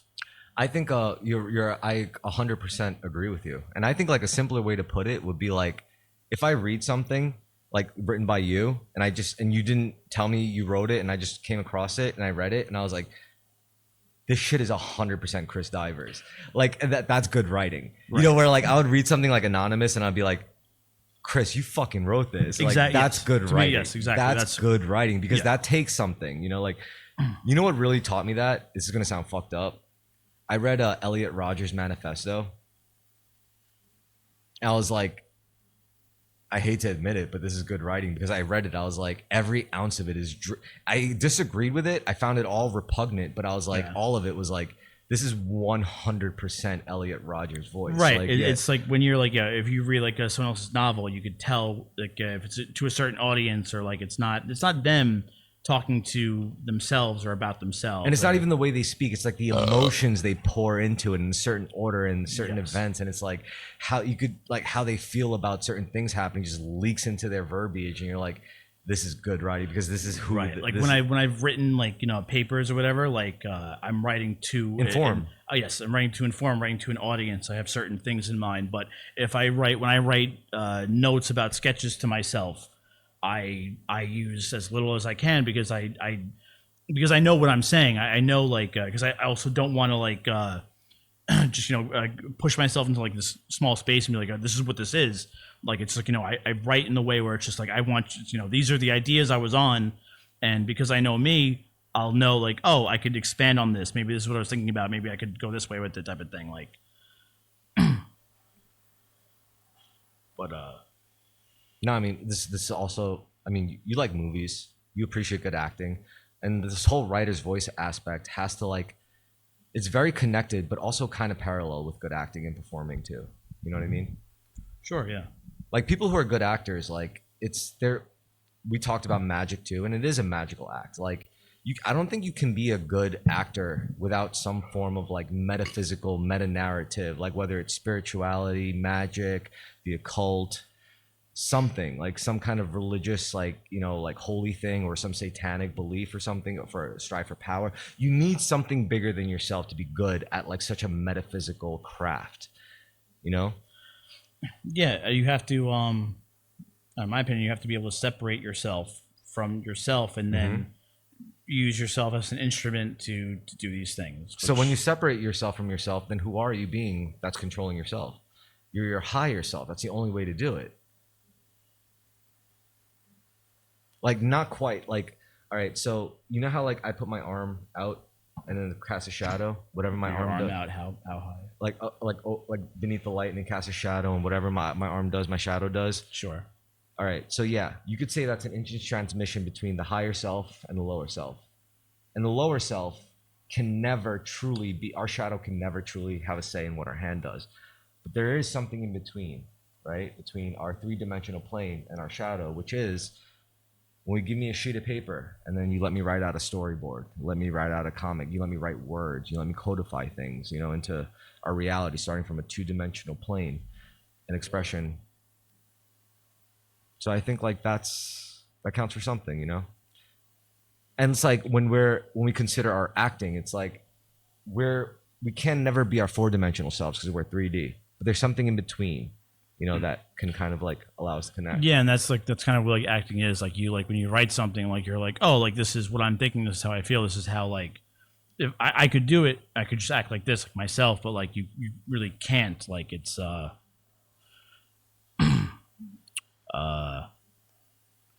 don't know, I haven't done much acting, so I can't like. All right, I forgot who this guy was, but there's this legend from like he's known in like LA comedy scenes in the West Coast. Like he's known for his improv. He ran like improv studios, ran an improv academy, and his whole thing was like he was so good at it where eventually like superstar troops would like consult with him and they'd be like, yo, help us train our newbies or whatever.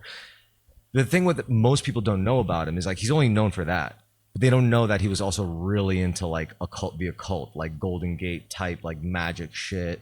I'm sorry, the Golden Dawn type fucking like occult shit with like Rosicrucianism and whatever.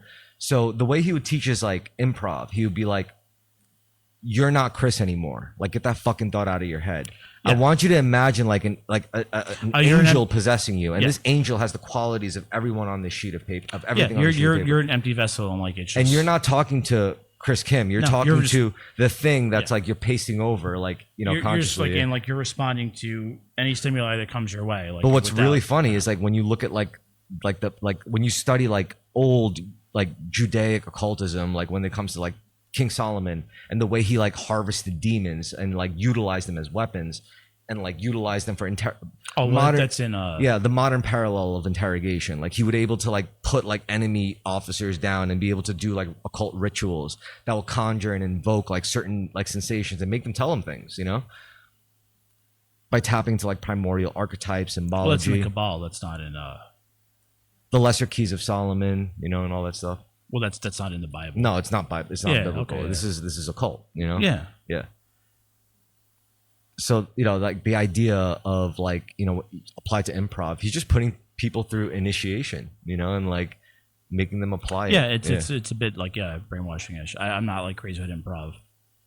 I don't like improv either. I think it's fucking annoying. Yes, and that's makes it so like stupid and easy. It's just like that's key to improv is just saying yes and. Well, the reason why I know improv is bullshit is because we have podcasts now. Like that kind of tells you. Yeah, now it's just like, dude, wait a just fucking second, talk maybe to a person, Yes, dude. Like yeah. that's really what it is, man. Well, that's what actually, honestly, that one Office episode where you see Michael Scott, his improv group, is fucking hysterical because he has such an ego about himself that he can't do improv, which is crazy. That's genius, actually. Yeah. Oh no, yeah, it's genius. Like it's a great way of showing, like, yes, that he has such an ego he cannot do improv. Wow, what a funny thing he said. I'm gonna show you a funny sketch after this, but let's. All right, yeah. With that, we can close out the episode. Thank you for watching. Go Knicks. Hopefully they win. That's what Knicks in 5. That's what I was saying. For all your Spurs fans, Spurs Game 7. We ain't got no Spurs fans, thank God. Anyway, nighty night.